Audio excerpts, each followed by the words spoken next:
அனைவருக்கும் வணக்கம். இன்னைக்கு நம்ம கிளாஸ்ல என்ன பார்க்க போறோம் அப்படின்னு பார்த்தீங்கன்னா ஆர்பிஎஃப் எஸ்ஐபிசி ரிவிஷன் கிளாஸ் 10 வந்து பார்த்தீங்கன்னா பார்க்க போறோம். ஸோ என்ன டாபிக் பார்க்க போறோம் அப்படின்னா இன்டர்நேஷ்னல் ஆர்கனைசேஷன், ஓகேங்களா, சர்வதேச அமைப்புகளை பற்றி பார்த்தீங்கன்னா இந்த கிளாஸ்லாம் நம்ம பார்க்க போகிறோம். டோட்டலாக ஒரு 150 பாயிண்ட்ஸ் பார்த்தீங்கன்னா வந்திருக்கு.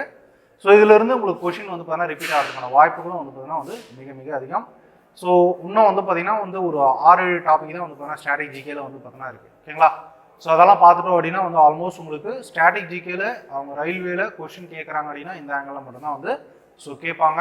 ஸோ ஆர்பிஎஃப் எஸ்ஐக்கு பார்த்தீங்கன்னா அட்மிட் கார்டு பார்த்தீங்கன்னா ரிலீஸ் ஆகிடுச்சு. அதே மாதிரி மார்க் டெஸ்ட்டும் பார்த்தீங்கன்னா அவங்க வெப்சைட்லேயே பார்த்தீங்கன்னா விட்டுருக்காங்க. அந்த மாதிரி ஆர்பிஎஃப் பிசிக்கு விரைவில் பார்த்தீங்க அப்படின்னா ஸோ எக்ஸாம் டேட்ஸ் பார்த்தீங்கன்னா அறிவிச்சிருவாங்க. ஸோ அதனால் என்ன பண்ணுங்க அப்படின்னா ஸோ நல்லபடியாக ப்ரிப்பேர் பண்ணுங்கள்.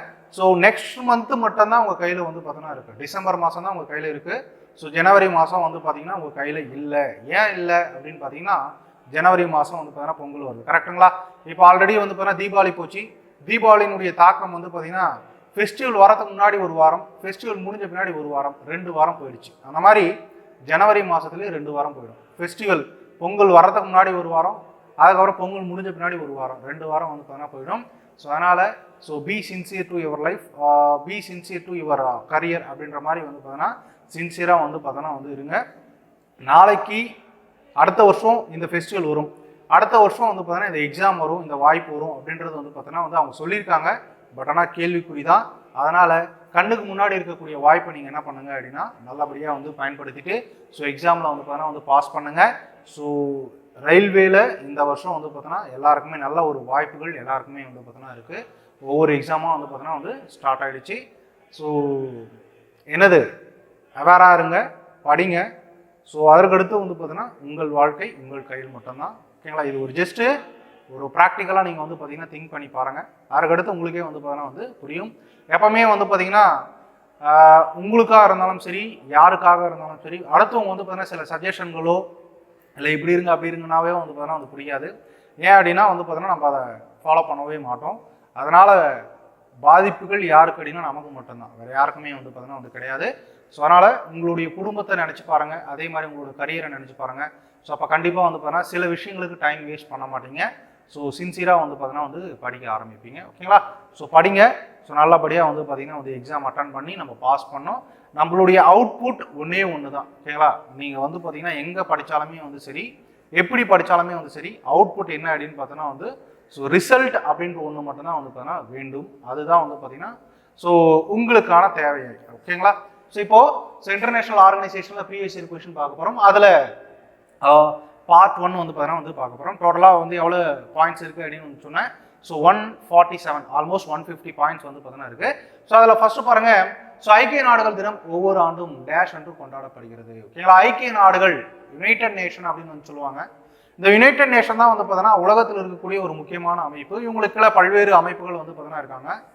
ஸோ இந்த அமைப்பினுடைய முக்கிய நோக்கம் என்ன அப்படின்னா அந்த உலகத்தில் பார்த்தீங்கன்னா அமைதியை நிலைநாட்டுவது. அதே மாதிரி உலகத்தில் எதுனா ஒரு பிரச்சனை அப்படின்னா அதை சால்வ் பண்ணுறது யார் அப்படின்னு பார்த்தீங்கன்னா ஸோ யுனைடெட் நேஷன் தான், ஓகேங்களா.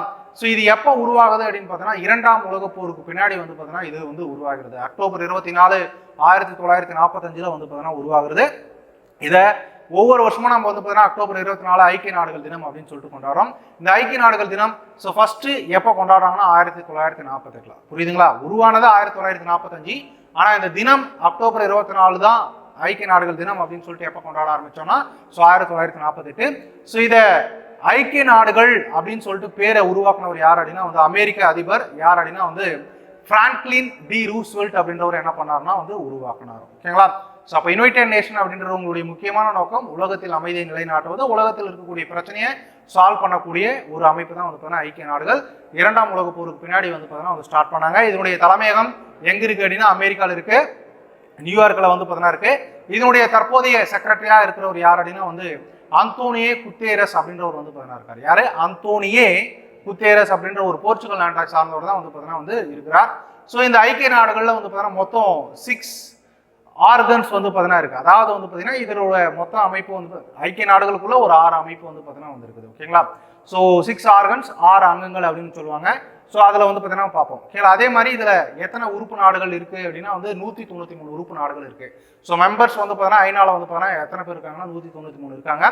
அதில் பர்மனன்ட் மெம்பர்ஸ் அப்படின்னா அவங்க தான் மெஜாரிட்டியான டிசிஷனை வந்து பார்த்தீங்கன்னா இருப்பாங்க. பர்மனன்ட் மெம்பர்ஸ் எவ்வளோ பேர் இருக்காங்க அப்படின்னா வந்து 5 பேர்.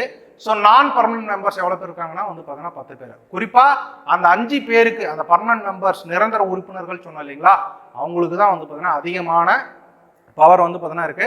அந்த பர்மனன்ட் மெம்பர்ஸ்லாம் வந்து பார்த்தீங்கன்னா இந்தியா வந்து பார்த்தீங்கன்னா வந்து கிடையாது. ஓகேவா, ஸோ அது வந்து பார்த்தீங்கன்னா இந்தியாவுக்கு ஒரு டிராபேக். ஆனால் நம்மளுடைய பக்கத்து நாட்டான சீனாவுக்கு வந்து பார்த்தீங்கன்னா அந்த பர்மனன்ட் மெம்பர்ஸ்லாம் வந்து பார்த்தீங்கன்னா ஸோ அவங்க வந்து பார்த்தீங்கன்னா வந்து இருக்கிறாங்க. இதுதான் வந்து யுனைடெட் நேஷன்ஸ்க்கான வந்து ஒரு அவுட்லெட். ஓகேங்களா, ஸோ அதாவது வந்து பார்த்தீங்கன்னா ஒரு அவுட் லேயர் அப்படின்னு மாதிரி சொல்லுவாங்க.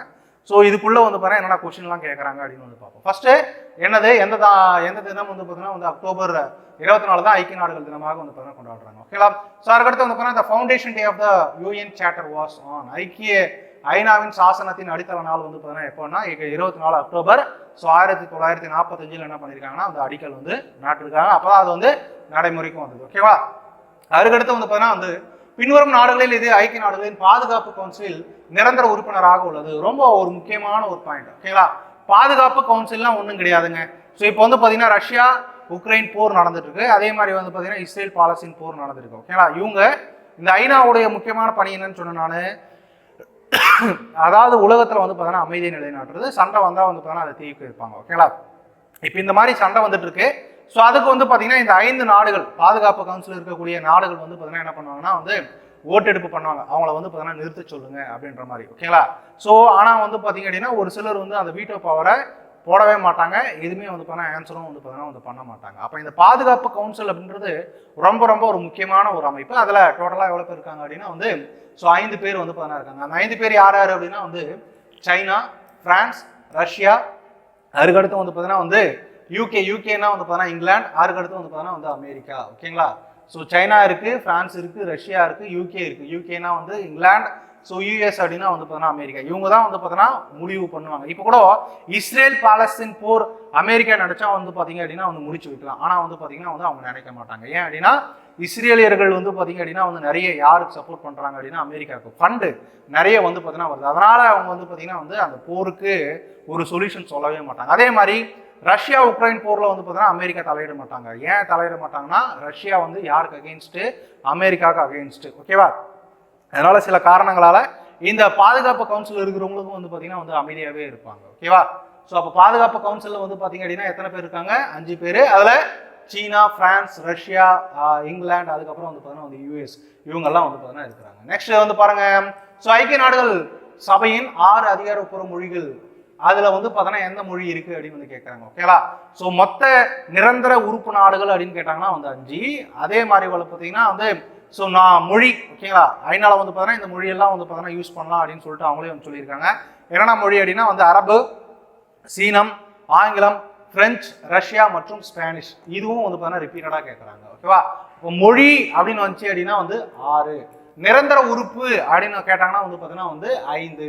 இதே வந்து ஐநால இருக்கக்கூடிய அங்கங்கள் எத்தனை அப்படின்னு கேட்டாலும் ஆன்சர் என்னதான் வந்து பார்த்தீங்கன்னா வந்து 6 தான். அது பின்னாடி வருது. ஓகேங்களா, அடுத்த கொஸ்டின் இருக்கு. ஸோ அப்போ நம்ம வந்து பார்த்தீங்கன்னா பார்ப்போம். ஓகேவா, ஸோ நெக்ஸ்ட் அடுத்த பாயிண்ட் பாருங்க, 5வது. ஓகேங்களா, ஸோ பின்வரும் நாடுகளில் எது ஐக்கிய நாடுகள் பாதுகாப்பு கவுன்சிலில் நிரந்தர உறுப்பினராக உள்ளது? எது இருக்கு? பிரான்ஸ் இருக்கு. அப்போ சைனா, பிரான்ஸ், ரஷ்யா, யூகே, அதுக்கப்புறம் வந்து பார்த்தீங்கன்னா அமெரிக்கா, இவங்கெல்லாம் வந்து பார்த்தீங்கன்னா நிரந்தர உறுப்பு நாடுகள். அப்போ அந்த 5 நிரந்தர உறுப்பு நாடுகளை வந்து பார்த்தீங்கன்னா நம்ம படிச்சிட்டோம் அப்படின்னா ஈஸியாக நம்மளால என்ன பண்ண முடியும் அப்படின்னா வந்து எப்படி கொஸ்டின் கேட்டாலும் ஆன்சர் பண்ண முடியும். அதாவது நிரந்தர உறுப்பு நாடுகள் ரிலேட்டடா. அதே மாதிரி 6 மொழிகளையும் வந்து பார்த்தீங்கன்னா நல்லா படிச்சு வச்சுக்கோங்க. அதே மாதிரி ஐநாவினுடைய 6 அங்கங்களையும் நல்லா என்ன பண்ணி வச்சுக்கோங்க அப்படின்னா வந்து படிச்சு வச்சுக்கோங்க. ஸோ அதை வந்து பார்த்தீங்கன்னா உங்களுக்கு வந்து ஈஸியாக வந்து பார்த்தீங்கன்னா இருக்கும் எக்ஸாம்ல. ஓகேவா, நெக்ஸ்ட் ஸோ ஐநா என்ற வார்த்தையை முதலில் பயன்படுத்தியவர் யார் அப்படின்னு பார்த்தீங்கன்னா வந்து பிராங்க்லின் டி ரூஸ்வெல்ட். ஓகேவா, சொன்னா முன்னாடியே. ஸோ இவர் வந்து பார்த்தீங்கன்னா அமெரிக்காவின் அதிபராக வந்து பார்த்தீங்கன்னா வந்து இருந்தவர். அவர் தான் வந்து பார்த்தீங்கன்னா ஐநா அப்படின்றத வந்து பார்த்தீங்கன்னா வந்து சூஸ் பண்ணார். ஓகேவா, நெக்ஸ்ட் ஸோ பின்வரும் நாடுகளில் எது ஐக்கிய நாடுகளின் பாதுகாப்பு கவுன்சிலில் நிரந்தர உறுப்பினராக இல்லை? ஜப்பான் அப்படின்றது கிடையாது. ஓகேவா, ஸோ யாரெல்லாம் இருக்காங்கன்னு சொல்றேன். ஸோ பிரான்ஸ் இருக்காங்க, அதுக்கப்புறம் வந்து பார்த்தீங்கன்னா வந்து சீனா இருக்காங்க, ரஷ்யா இருக்காங்க, லண்டன் இருக்காங்க. சரி, லண்டன் இந்த மீன்ஸ் இங்கிலாந்து இருக்காங்க. அதுக்கப்புறம் வந்து பார்த்தீங்கன்னா வந்து அமெரிக்கா வந்து பார்த்தீங்கன்னா இருக்கிறாங்க. ஓகேவா, ஸோ நெக்ஸ்ட் செட்டாவது பாருங்க, புதிய நிலையான வளர்ச்சி இலக்குகளின்படி எந்த ஆண்டில் அனைத்து வகையான வறுமையை ஒழிக்க இலக்கு நிர்ணயிக்கப்பட்டுள்ளது? 2030க்குள்ள வந்து பார்த்தீங்கன்னா வந்து உலகத்துல வந்து பார்த்தீங்க அப்படின்னா வந்து வறுமையை ஒழிக்கணும் அப்படின்னு வந்து பார்த்தீங்கன்னா வந்து சொல்றாங்க. ஸோ வறுமையை ஒழிக்க முடியுமா அப்படின்னா வந்து பார்த்தீங்கன்னா கண்டிப்பா கேள்விக்குறி தான். ஆனா அதை வந்து பார்த்தீங்கன்னா வறுமையை ஒழிக்கிறதுக்கு நம்ம என்ன பண்ணலாம் அப்படின்னா வந்து ட்ரை பண்ணலாம். ஓகேவா? நெக்ஸ்ட் வந்து பாருங்க. சோ பின்வருவனவற்றில் எது நிலையான வளர்ச்சிக்கான ஐக்கிய நாடுகள் நிகழ்ச்சி நிரல் 2030 அல்ல? ஓகேங்களா? அதாவது 2030ல ஐநா இதெல்லாம் பண்றேன் அப்படின்ற மாதிரி வந்து பாத்தீங்கன்னா சில விஷயங்கள் வந்து பாத்தீங்கன்னா எடுத்திருக்காங்க. அதுல எது இல்லை அப்படின்னு வந்து கேட்கறாங்க. எது இல்லைன்னா உலகின் மொத்த மக்கள் தொகையை 1/3 குறைக்க. ஓகேங்களா? மக்கள் தொகையை குறைக்க முடியுமா? கண்டிப்பா முடியாது. மனிதனும் சரி விலங்குகளும் சரி இனப்பெருக்கம் அப்படின்றது வந்து பார்த்தீங்கன்னா ஒரு அவசியமும் கூட. ஏன் அவசியம் இருந்தது அப்படின்னு பார்த்தீங்கன்னா இனப்பெருக்கம் பண்ணாதான் அடுத்து வந்து அந்த இனம் வந்து இருக்கும் உலகத்துல. இனப்பெருக்கமே நடக்கலை அப்படின்னா வந்து என்ன ஆகிடும்? ஸோ அந்த ஒரு இனமோ இல்லை வந்து பார்த்தீங்கன்னா வந்து இதுவே வந்து பார்த்தீங்கன்னா அழிஞ்சிடும். அதனால இனப்பெருக்கம் அப்படின்றது வந்து பார்த்தீங்கன்னா எல்லாருக்குமே வந்து ரொம்ப முக்கியமானது. அப்போ மக்கள் தொகை கூட்டிட்டு தான் வந்து பார்த்தீங்கன்னா இருக்குமே தவிர குறைக்கிறதுக்கு வாய்ப்பு வந்து பார்த்தீங்கன்னா ரொம்பவே குறைவு. இப்போ வந்து பார்த்தீங்கன்னா வந்து உலகத்துல அதிக மக்கள் தொகை கொண்ட நாடாக வந்து பார்த்தீங்க அப்படின்னா இந்தியா ஆயிடுச்சு. 1980களில் இந்தியாவும் சைனாவும் வந்து பார்த்தீங்க அப்படின்னா வந்து ஈக்குவலாக தான் இருந்தாங்க. ஆனா அதுக்கப்புறம் வந்து பார்த்தீங்க அப்படின்னா வந்து சைனா கொண்டு வந்த பாலிசி என்னது? ஸோ ஒரே ஒரு குழந்தை தான். ஓகேங்களா? ஆனால் நம்ம இந்தியாவில் வந்து பார்த்தீங்கன்னா அந்த மாதிரி கிடையவே கிடையாது. இப்போ நம்ம என்ன பண்ணிட்டோம்? சைனாவே லீட் பண்ணிட்டு வந்து பார்த்தீங்கன்னா உலகத்தில் நம்பர் 1 மக்கள் தொகை நாடாக வந்து பார்த்தீங்கன்னா வந்து இருக்கிறோம். ஓகேவா? நெக்ஸ்ட் 10வது பாயிண்ட் பாருங்க. பின்வருவனவற்றில் எது நமது உலகத்தை மாற்றுவதற்கான நிலையான வளர்ச்சி இலக்குகளுடன் தொடர்புடையது அல்ல? ஓகேங்களா? ஸோ எது அப்படின்னு பார்த்தீங்கன்னா வந்து குறைக்கப்பட்ட இறப்பு விகிதம். ஓகேங்களா? ஸோ இதுவும் வந்து பார்த்தீங்கன்னா அவங்களுடைய ஒரு இலக்காக வந்து பார்த்தீங்கன்னா வந்து இல்லை. நெக்ஸ்ட் வந்து பாருங்க. ஸோ எந்த ஐநா நிலையான வளர்ச்சிகளுக்கு பொறுப்பான நுகர்வு மற்றும் உற்பத்தியை கையாளுகிறது? ஓகேங்களா? ஸோ டோட்டலாக வந்து பார்த்தீங்கன்னா ஒரு 17 இலக்கு வந்து பார்த்தீங்கன்னா இருக்குது. அதில் 12வது இலக்கு தான் வந்து பார்த்தீங்கன்னா வந்து இந்த நுகர்வு மற்றும் உற்பத்தியை கையாளுகிறது. என்னது அப்படின்னு பார்த்தீங்கன்னா வந்து ஸோ 12வது வந்து பார்த்தீங்கன்னா எல்லாருக்குமே ஸோ கன்சியூமர் வாங்குறதுக்கும் வந்து பார்த்தீங்கன்னா ப்ரொடக்ஷன் பண்ணுறதுக்கும் வந்து பார்த்தீங்கன்னா ஒரு குறிக்கோளை வந்து பார்த்தீங்கன்னா வச்சிருக்காங்க. அப்போ இந்த சஸ்டைனபிள் டெவலப்மெண்ட் கோல் டோட்டலாக எவ்வளோ இருக்குது அப்படின்னு பார்த்தீங்கன்னா 17 வந்து பார்த்தீங்கன்னா இருக்குது. இது கூட கொஸ்டின் கேட்குறாங்க. சஸ்டைனபிள் டெவலப்மெண்ட் கோல்ஸ் டோட்டலாக எத்தனை இருக்குது அப்படின்னு வந்து கேட்பாங்க. எத்தனை இருக்குது அப்படின்னு பார்த்தீங்கன்னா வந்து 17 வந்து பார்த்தீங்கன்னா வந்து இருக்குது. ஓகேவா? நெக்ஸ்ட் ஐக்கிய நாடுகள் என்ற பெயரை எப்போது உருவாக்கப்பட்டது? எப்போ உருவாக்குனாங்க அப்படின்னு பார்த்தீங்கன்னா வந்து ஜனவரி 1 1942 வந்து பார்த்தீங்கன்னா வந்து உருவாக்குனாங்க. அதான் யார் உருவாக்குனாங்கன்னு சொன்னேன்? ஸோ அமெரிக்க அதிபர் பிராங்க்லின் டி ரூஸ்வெல்ட் அப்படின்றவர் தான் வந்து பார்த்தீங்கன்னா வந்து உருவாக்கியிருப்பார். ஓகேவா?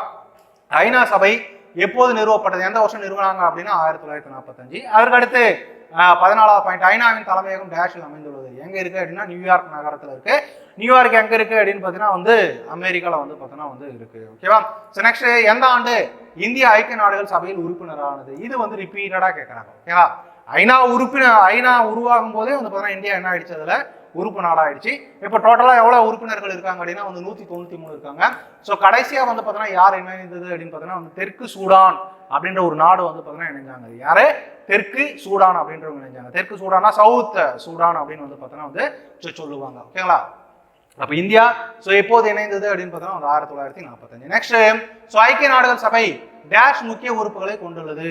கொஞ்ச நேரத்துக்கு முன்னாடி சொன்னா ஐநால டோட்டலாக எவ்வளோ அதுக்குள்ள ஓகேங்களா ஒரு 6 ஆர்கன்ஸ் 6 உறுப்பினர் 6 அங்கம் வந்து பார்த்தீங்கன்னா இருக்கு.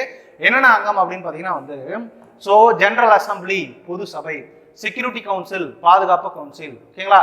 ஸோ அதுக்கடுத்து எக்கனாமிக் அண்ட் சோஷியல் கவுன்சில் பொருளாதார மற்றும் சமூக அவை, ட்ரஸ்டிஷிப் கவுன்சில் அறங்காவலர் அவை, இன்டர்நேஷனல் கோர்ட் ஆஃப் ஜஸ்டிஸ். ஓகேங்களா? இதுதான் ரொம்ப முக்கியமானது. இன்டர்நேஷனல் கோர்ட் ஆஃப் ஜஸ்டிஸ் எங்க இருக்கு அப்படின்னு பார்த்தீங்கன்னா வந்து தி ஹேக்ல இருக்கு. அதாவது இன்டர்நேஷனல் கிரிமினல் எல்லாம் அதே மாதிரி இன்டர்நேஷனல் இஷ்யூ எல்லாம் எங்க பேசுவாங்க அப்படின்னு பார்த்தீங்கன்னா இந்த இன்டர்நேஷனல் கோர்ட் ஆஃப் ஜஸ்டிஸ் தான். இப்போ எப்படி நம்ம ஊருக்கு வந்து பார்த்தீங்க அப்படின்னா வந்து ஹை கோர்ட் சுப்ரீம் கோர்ட் அப்படின்னு இருக்கு இல்லைங்களா? ஸோ இந்தியாவினுடைய எப்படி சொல்றது ஜுடிஷியல்ல ஹையஸ்ட் பொசிஷன் எது இருக்கு? சுப்ரீம் கோர்ட் இருக்கு இல்லையா? அந்த மாதிரி உலகத்துல ஹையஸ்ட் பொசிஷன் அந்த ஜுடிஷியல்ல எது நீதித்துறையில எது இருக்கு அப்படின்னா இன்டர்நேஷனல் கோர்ட் ஆஃப் ஜஸ்டிஸ் இருக்கு. அந்த இன்டர்நேஷனல் கோர்ட் ஆஃப் ஜஸ்டிஸ் எங்க இருக்கு அப்படின்னு பார்த்தீங்கன்னா நெதர்லாண்ட்ல தி ஹேக் அப்படின்ற ஒரு பிளேஸ்ல வந்து பார்த்தீங்கன்னா வந்து இருக்குது. ஓகேவா? அதுவும் எதுக்கு கீழே தான் வருது அப்படின்னு பார்த்தீங்கன்னா வந்து ஐக்கிய நாடுகளுக்கு கீழே தான் வருது. அதுக்கடுத்து த யூஎன் செக்ரட்டேரியட் அப்படின்னு சொல்லுவாங்க. யூஎன் செக்ரட்டேரியட்டுக்கு இப்போ ஹெட்டா யார் இருக்காங்க அப்படின்னு பார்த்தீங்கன்னா அந்தோனியே குத்தேரஸ் அப்படின்றவர் வந்து பார்த்தீங்கன்னா இருக்காரு. இந்த 6 அங்கங்களும் வந்து பார்த்தீங்கன்னா நல்லா என்ன பண்ணி வச்சுக்கோங்கன்னா படிச்சு வச்சுக்கோங்க. கீழ்கண்டவற்றில் எது வந்து பார்த்தீங்கன்னா ஐநாவின் அங்கம் இல்லை அப்படின்ற மாதிரிலாம் வந்து பார்த்தீங்கன்னா வந்து கேட்பாங்க. புரியுதுங்களா? அப்போ general assembly, security council, economic and social council, trusteeship council, international court of justice, UN secretariat அப்படின்றவங்க வந்து பார்த்தீங்கன்னா வந்து இருக்கிறாங்க. நெக்ஸ்ட் 17 பாருங்க. ஸோ 24 அக்டோபர் 1945 லீக் ஆஃப் நேஷன்ஸின் வாரிசாக ஸோ ஐநா உருவாக்கப்பட்டது. ஓகேங்களா? அதாவது ஸோ ஐநாவினுடைய ஃபர்ஸ்ட் பேர், அதுக்கு முன்னாடி அதனுடைய பேர் என்னவா இருந்தது அப்படின்னு பார்த்தீங்கன்னா வந்து லீக் ஆஃப் நேஷன்ஸ் அப்படின்னு வந்து பார்த்தீங்கன்னா வந்து இருந்தது. என்னது? League of nations. அதை தான் வந்து பார்த்தீங்கன்னா வந்து ஐக்கிய நாடுகள் அப்படின்னு மாற்றிருப்பாங்க. இது எதுக்கு அப்புறம் உடனே வந்ததுன்னு சொன்னேன், 2ஆம் உலகப் போருக்கு பின்னாடி உடனே வந்தது. 2ஆம் உலகப் போருக்கு பின்னாடி உலகத்தில் வந்து பார்த்தீங்க அப்படின்னா வந்து இதுக்கப்புறம் போரே வரக்கூடாதுன்னு நினைச்சாங்க. ஏன்னா அவ்வளோ பேர் வந்து பார்த்தீங்கன்னா என்ன ஆனாங்க அப்படின்னா வந்து இறந்தாங்க. 2ஆம் உலகப் போர் வந்து ஸோ 1939 ஸ்டார்ட் ஆகி 1945 தான் வந்து பார்த்தீங்கன்னா வந்து முடியும். ஸோ அந்த அளவுக்கு வந்து பார்த்தீங்கன்னா வந்து இழப்புகள் வந்து பார்த்தீங்கன்னா வந்து அதில் போட்டியிட்ட எல்லா நாடுகளுக்கும் வந்து பார்த்தீங்கன்னா போர் பண்ண எல்லா நாடுகளுக்கும் வந்து பார்த்தீங்கன்னா நடந்தது. ஓகேவா? அப்போ 2ஆம் உலகப் போருக்கு அடுத்து தான் வந்து பார்த்தீங்கன்னா எது உருவானது அப்படின்னா வந்து ஐக்கிய நாடுகள். ஐக்கிய நாடுகளுடைய பழைய பேர் என்ன அப்படின்னு பார்த்தீங்கன்னா வந்து லீக் ஆஃப் நேஷன்ஸ் அப்படின்னு வந்து பார்த்தீங்கன்னா வந்து சொல்லுவாங்க. ஓகேவா? ஸோ நெக்ஸ்ட் ஐக்கிய நாடுகள் என்ற பெயரை எந்த நாட்டின் ஜனாதிபதி பரிந்துரைத்தார்? எந்த நாடு? அமெரிக்கா நாடு. பிராங்க்லின் டி ரூஸ்வெல்ட் அப்படின்றவர் தான் என்ன பண்ணார் அப்படின்னா வந்து ஸோ பரிந்துரைத்தார். நெக்ஸ்ட் வந்து பாருங்க. ஸோ 31 அக்டோபர் 2020 நிலவரப்படி ஐக்கிய நாடு டேஷ் உறுப்பு நாடுகளை உள்ளடக்கியது. ஓகேங்களா? இது ப்ரீவியஸ்ல கேட்டிருக்காங்க. இப்போவும் 2024 இப்போ நவம்பர் முடிய போகுது. இப்போவும் வந்து பார்த்தீங்கன்னா எவ்வளோ பேர் தான் இருக்காங்க அப்படின்னா வந்து ஸோ 193 உறுப்பு நாடுகள் தான் வந்து பார்த்தீங்கன்னா இதில் உறுப்பினர்களாக வந்து பார்த்தீங்கன்னா வந்து இருக்கிறாங்க. ஓகேங்களா? சார் இப்போ இதில் இணையறதுனால அவங்களுக்கு வந்து என்ன லாபம் அப்படின்னா, அந்த நாட்டுக்கு எதுனா ஒரு பிரச்சனை அப்படின்னா ஐநா வந்து என்ன பண்ணுவாங்க அப்படின்னா வந்து கொஸ்டின் கேட்பாங்க. எப்படி நம்ம ஊருக்கு ஒரு தலைவர் இருப்பாங்க இல்லைங்களா, பிரச்சனைனா தலைவர் வந்து சால்வ் பண்ணுவார். ஓகே, ஸோ அவங்க பண்ற பாலிடிக்ஸ் எல்லாம் வேற. அந்த மாதிரி உலகத்துல வந்து பாத்தீங்கன்னா ஒரு பிரச்சனைனா யார் வருவாங்க அப்படின்னா ஸோ ஐநா வருவாங்க. அதுல இணைஞ்சாதான் அவங்க வருவாங்க, இணையில அப்படின்னா வந்து அவங்க வரவே மாட்டாங்க. ஓகேவா? நெக்ஸ்ட் அடுத்து வந்து பாருங்க. ஐக்கிய நாடுகள் அமைப்பு டேஷ் மாநிலங்களால் ஐக்கிய நாடுகளின் சாசனத்தில் கையெழுத்திட்டதன் மூலம் நிறுவப்பட்டது. அதாவது ஸ்டார்டிங்ல வந்து பாத்தீங்கன்னா ஒரு 50 நாடுகள் வந்து பாத்தீங்கன்னா ஆமாங்க நாங்க ஐநாவை என்ன பண்ணிக்கிறோம், அக்செப்ட் பண்ணிக்கிறோம் அப்படின்னு சொல்லிட்டு வந்து பாத்தீங்கன்னா என்ன பண்ணிருப்பாங்கன்னா வந்து ஸோ கையெழுத்து போட்டிருப்பாங்க. ஓகேவா? ஸோ நெக்ஸ்ட் அதுக்கடுத்து பாருங்க. 1945 ஐக்கிய நாடுகள் சபையின் உருவாக்கத்தில் எத்தனை உறுப்பு நாடுகள் இருந்தன? எவ்வளவு இருந்தது? ஸ்டார்டிங்ல 51 இருந்தது. இப்போ எவ்வளவு இருக்கு அப்படின்னா வந்து 193 உறுப்பு நாடுகள் வந்து பாத்தீங்கன்னா வந்து இப்போ எதுல இருக்கு? ஐநால வந்து பாத்தீங்கன்னா வந்து இருக்கு. ஓகேவா? நெக்ஸ்ட் 22வது ஆப்பிரிக்க கண்டத்திலிருந்து ஐநாவின் முதல் பொதுச் செயலாளராக உருவானவர் யார் அப்படின்னு வந்து கேட்டிருக்காங்க. யார் அப்படின்னா வந்து புட்ரோஸ் காலி அப்படின்றாங்க. ஓகேங்களா? என்னது? புட்ரோஸ் காலி அப்படின்றவர் தான் வந்து பார்த்தீங்கன்னா ஆப்பிரிக்க கண்டத்திலிருந்து வந்து பார்த்தீங்கன்னா என்ன பண்ணியிருக்காரு, ஐநாவினுடைய பொதுச் செயலாளராக இருக்காரு. இப்போ இருக்கிற ஒரு போர்ச்சுகல் நாட்டை சார்ந்தவர். ஸோ ஆப்பிரிக்கால இருந்து தேர்ந்தெடுக்கப்பட்டவர் யாருன்னா புட்ரோஸ் காலி அப்படின்றவர். ஓகேவா? நெக்ஸ்ட் 23வது பின்வரும் வார்த்தைகளை சொன்னவர் யார்? ஐக்கிய நாடுகள் சபை மனித குலத்தை சொர்க்கத்திற்கு அழைத்து செல்ல உருவாக்கப்பட்டது அல்ல, மாறாக அதை நரகத்திலிருந்து காப்பாற்ற. ஓகேங்களா? அதாவது உங்களை சொர்க்கத்துக்கெல்லாம் கொண்டு போக மாட்டோம், ஆனா உங்களை நரகமா இருக்கிற மாதிரி வந்து பார்த்துக்க மாட்டோம். அதாவது நரக வாழ்க்கை அப்படின்னு சொல்லுவாங்க இல்லையா, அந்த மாதிரி இருக்காது.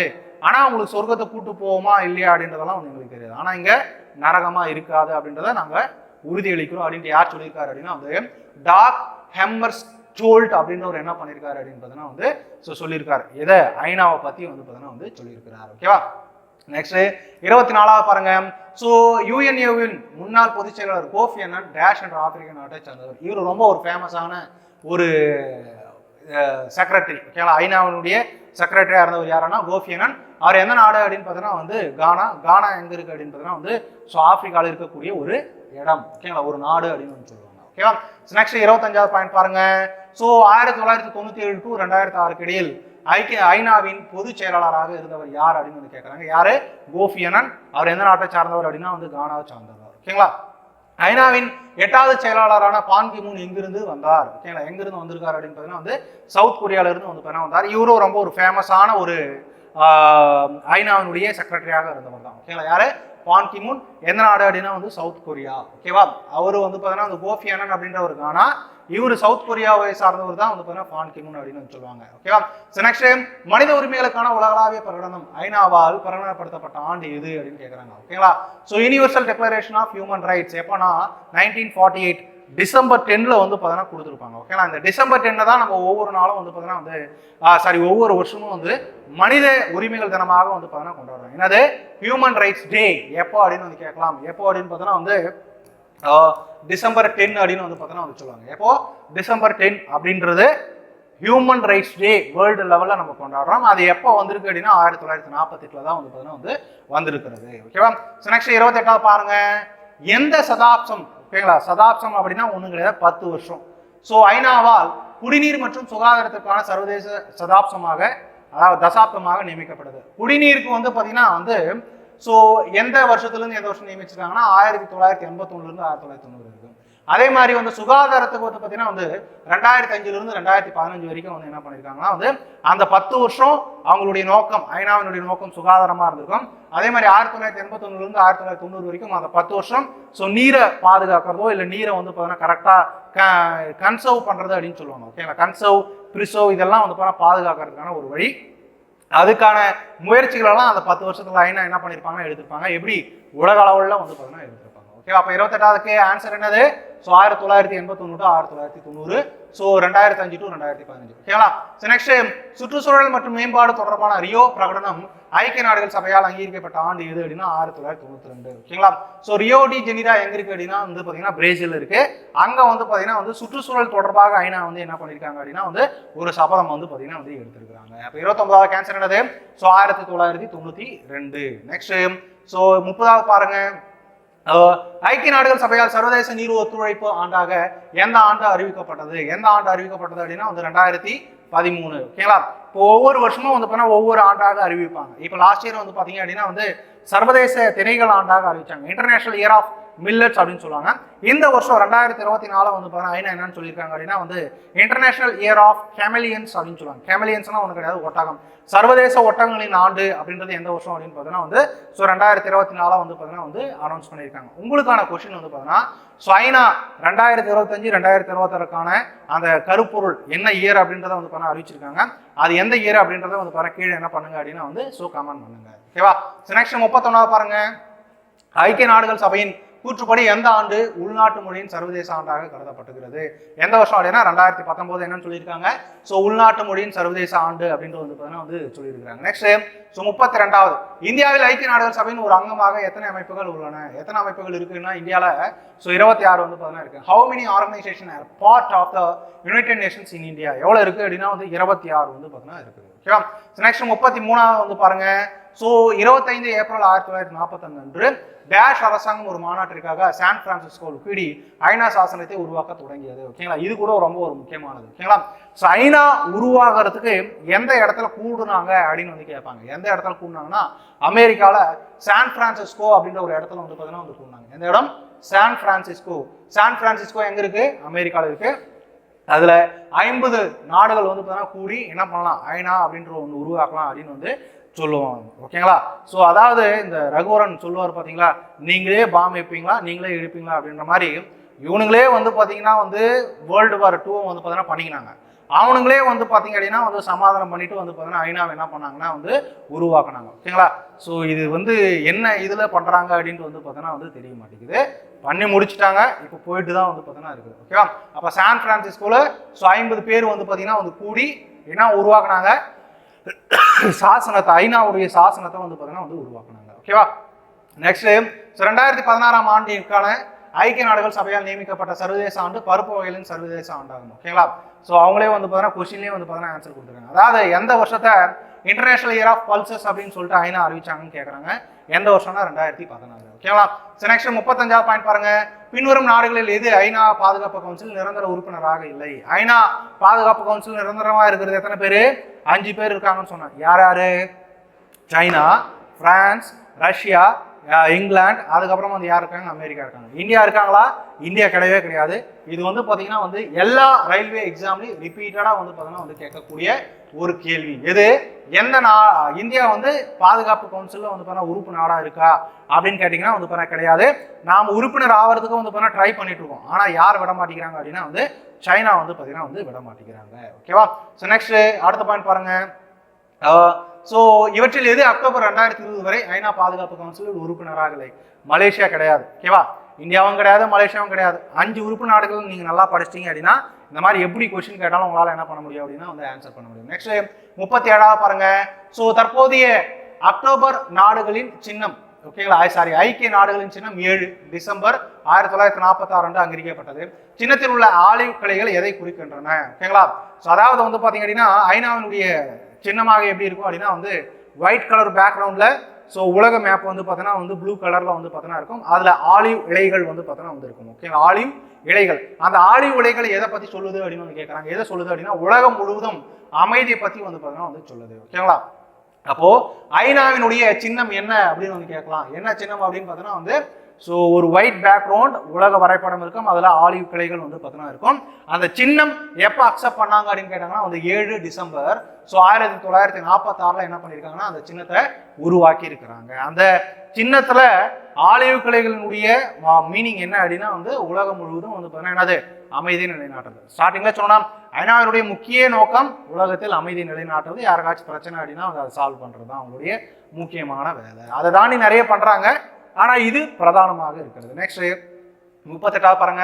2019 ஐநா அமைதிப்படையின் சர்வதேச தினத்தின் கருப்பொருள் என்ன அப்படின்னு வந்து கேட்கறாங்க. என்ன அப்படின்னா வந்து ப்ரொடெக்டிங் சிவிலியன்ஸ், ப்ரொடெக்டிங் பீஸ், குடிமக்களை பாதுகாத்தல், அமைதியை வந்து பாத்தீங்க அப்படின்னா காத்தல் தான் வந்து பாத்தீங்கன்னா அதனுடைய கருப்பொருளாக வந்து பாத்தீங்கன்னா இருக்கு. நெக்ஸ்ட் 39 பாருங்க. ஸோ 2008ஆம் ஆண்டு முதல் ஐக்கிய நாடுகள் சபையானது காடுகளில் சேமிக்கப்படும் கார்பனின் முக்கியத்துவம், கார்பன் வெளியேற்றத்தை குறைத்தல் மற்றும் குறைந்த கார்பன் வளர்ச்சியில் முதலீடு செய்வதற்கான விழிப்புணர்வை ஏற்படுத்த REDD என்ற திட்டத்தை நடத்தி வருகிறது. REDD என்பது எதை குறிக்கிறது? சிம்பிளா சொல்லணும் அப்படின்னா உலக வெப்பமயமாதல் ஆகிறதுக்கு காரணம் என்ன அப்படின்னா வந்து என்னது பசுமை வீட்டு வாயுக்கள், கிரீன் ஹவுஸ் கேசஸ் அப்படின்னு சொல்லுவாங்க. அதில் முக்கியமானது என்னது கார்பன் டை ஆக்சைடு.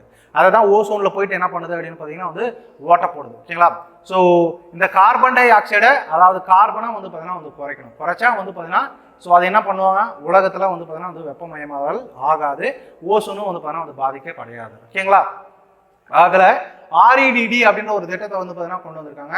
அந்த REDD திட்டத்தினுடைய ஃபுல் ஃபார்ம் என்ன அப்படின்னு வந்து கேட்குறாங்க. Reducing emissions from deforestation and forest degradation. ஓகேங்களா? காடழிப்பு மற்றும் வனச்சீரழிவு ஆகியவற்றிலிருந்து உமிழ்வை குறைத்தல். உமிழ்வுன்னா என்னது?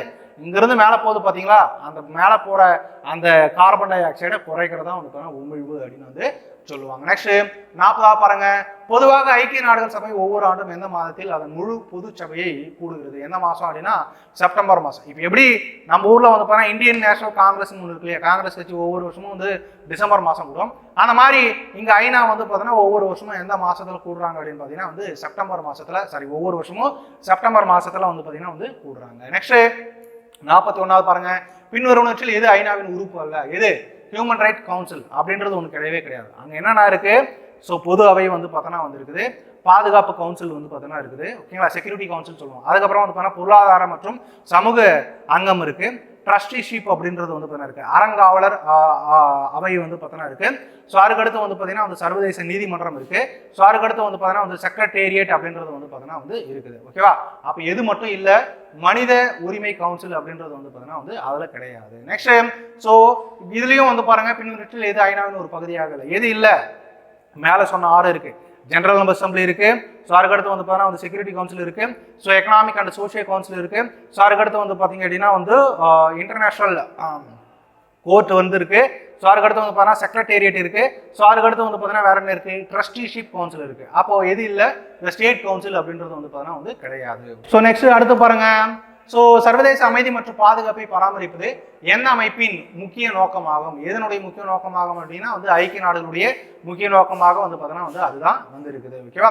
ஸோ நெக்ஸ்ட் ஐக்கிய நாடுகளின் பொது சபை UNIDOவை நிறுவுவதற்கான தீர்மானத்தை டேஷ் ஆண்டில் நிறைவேற்றியது.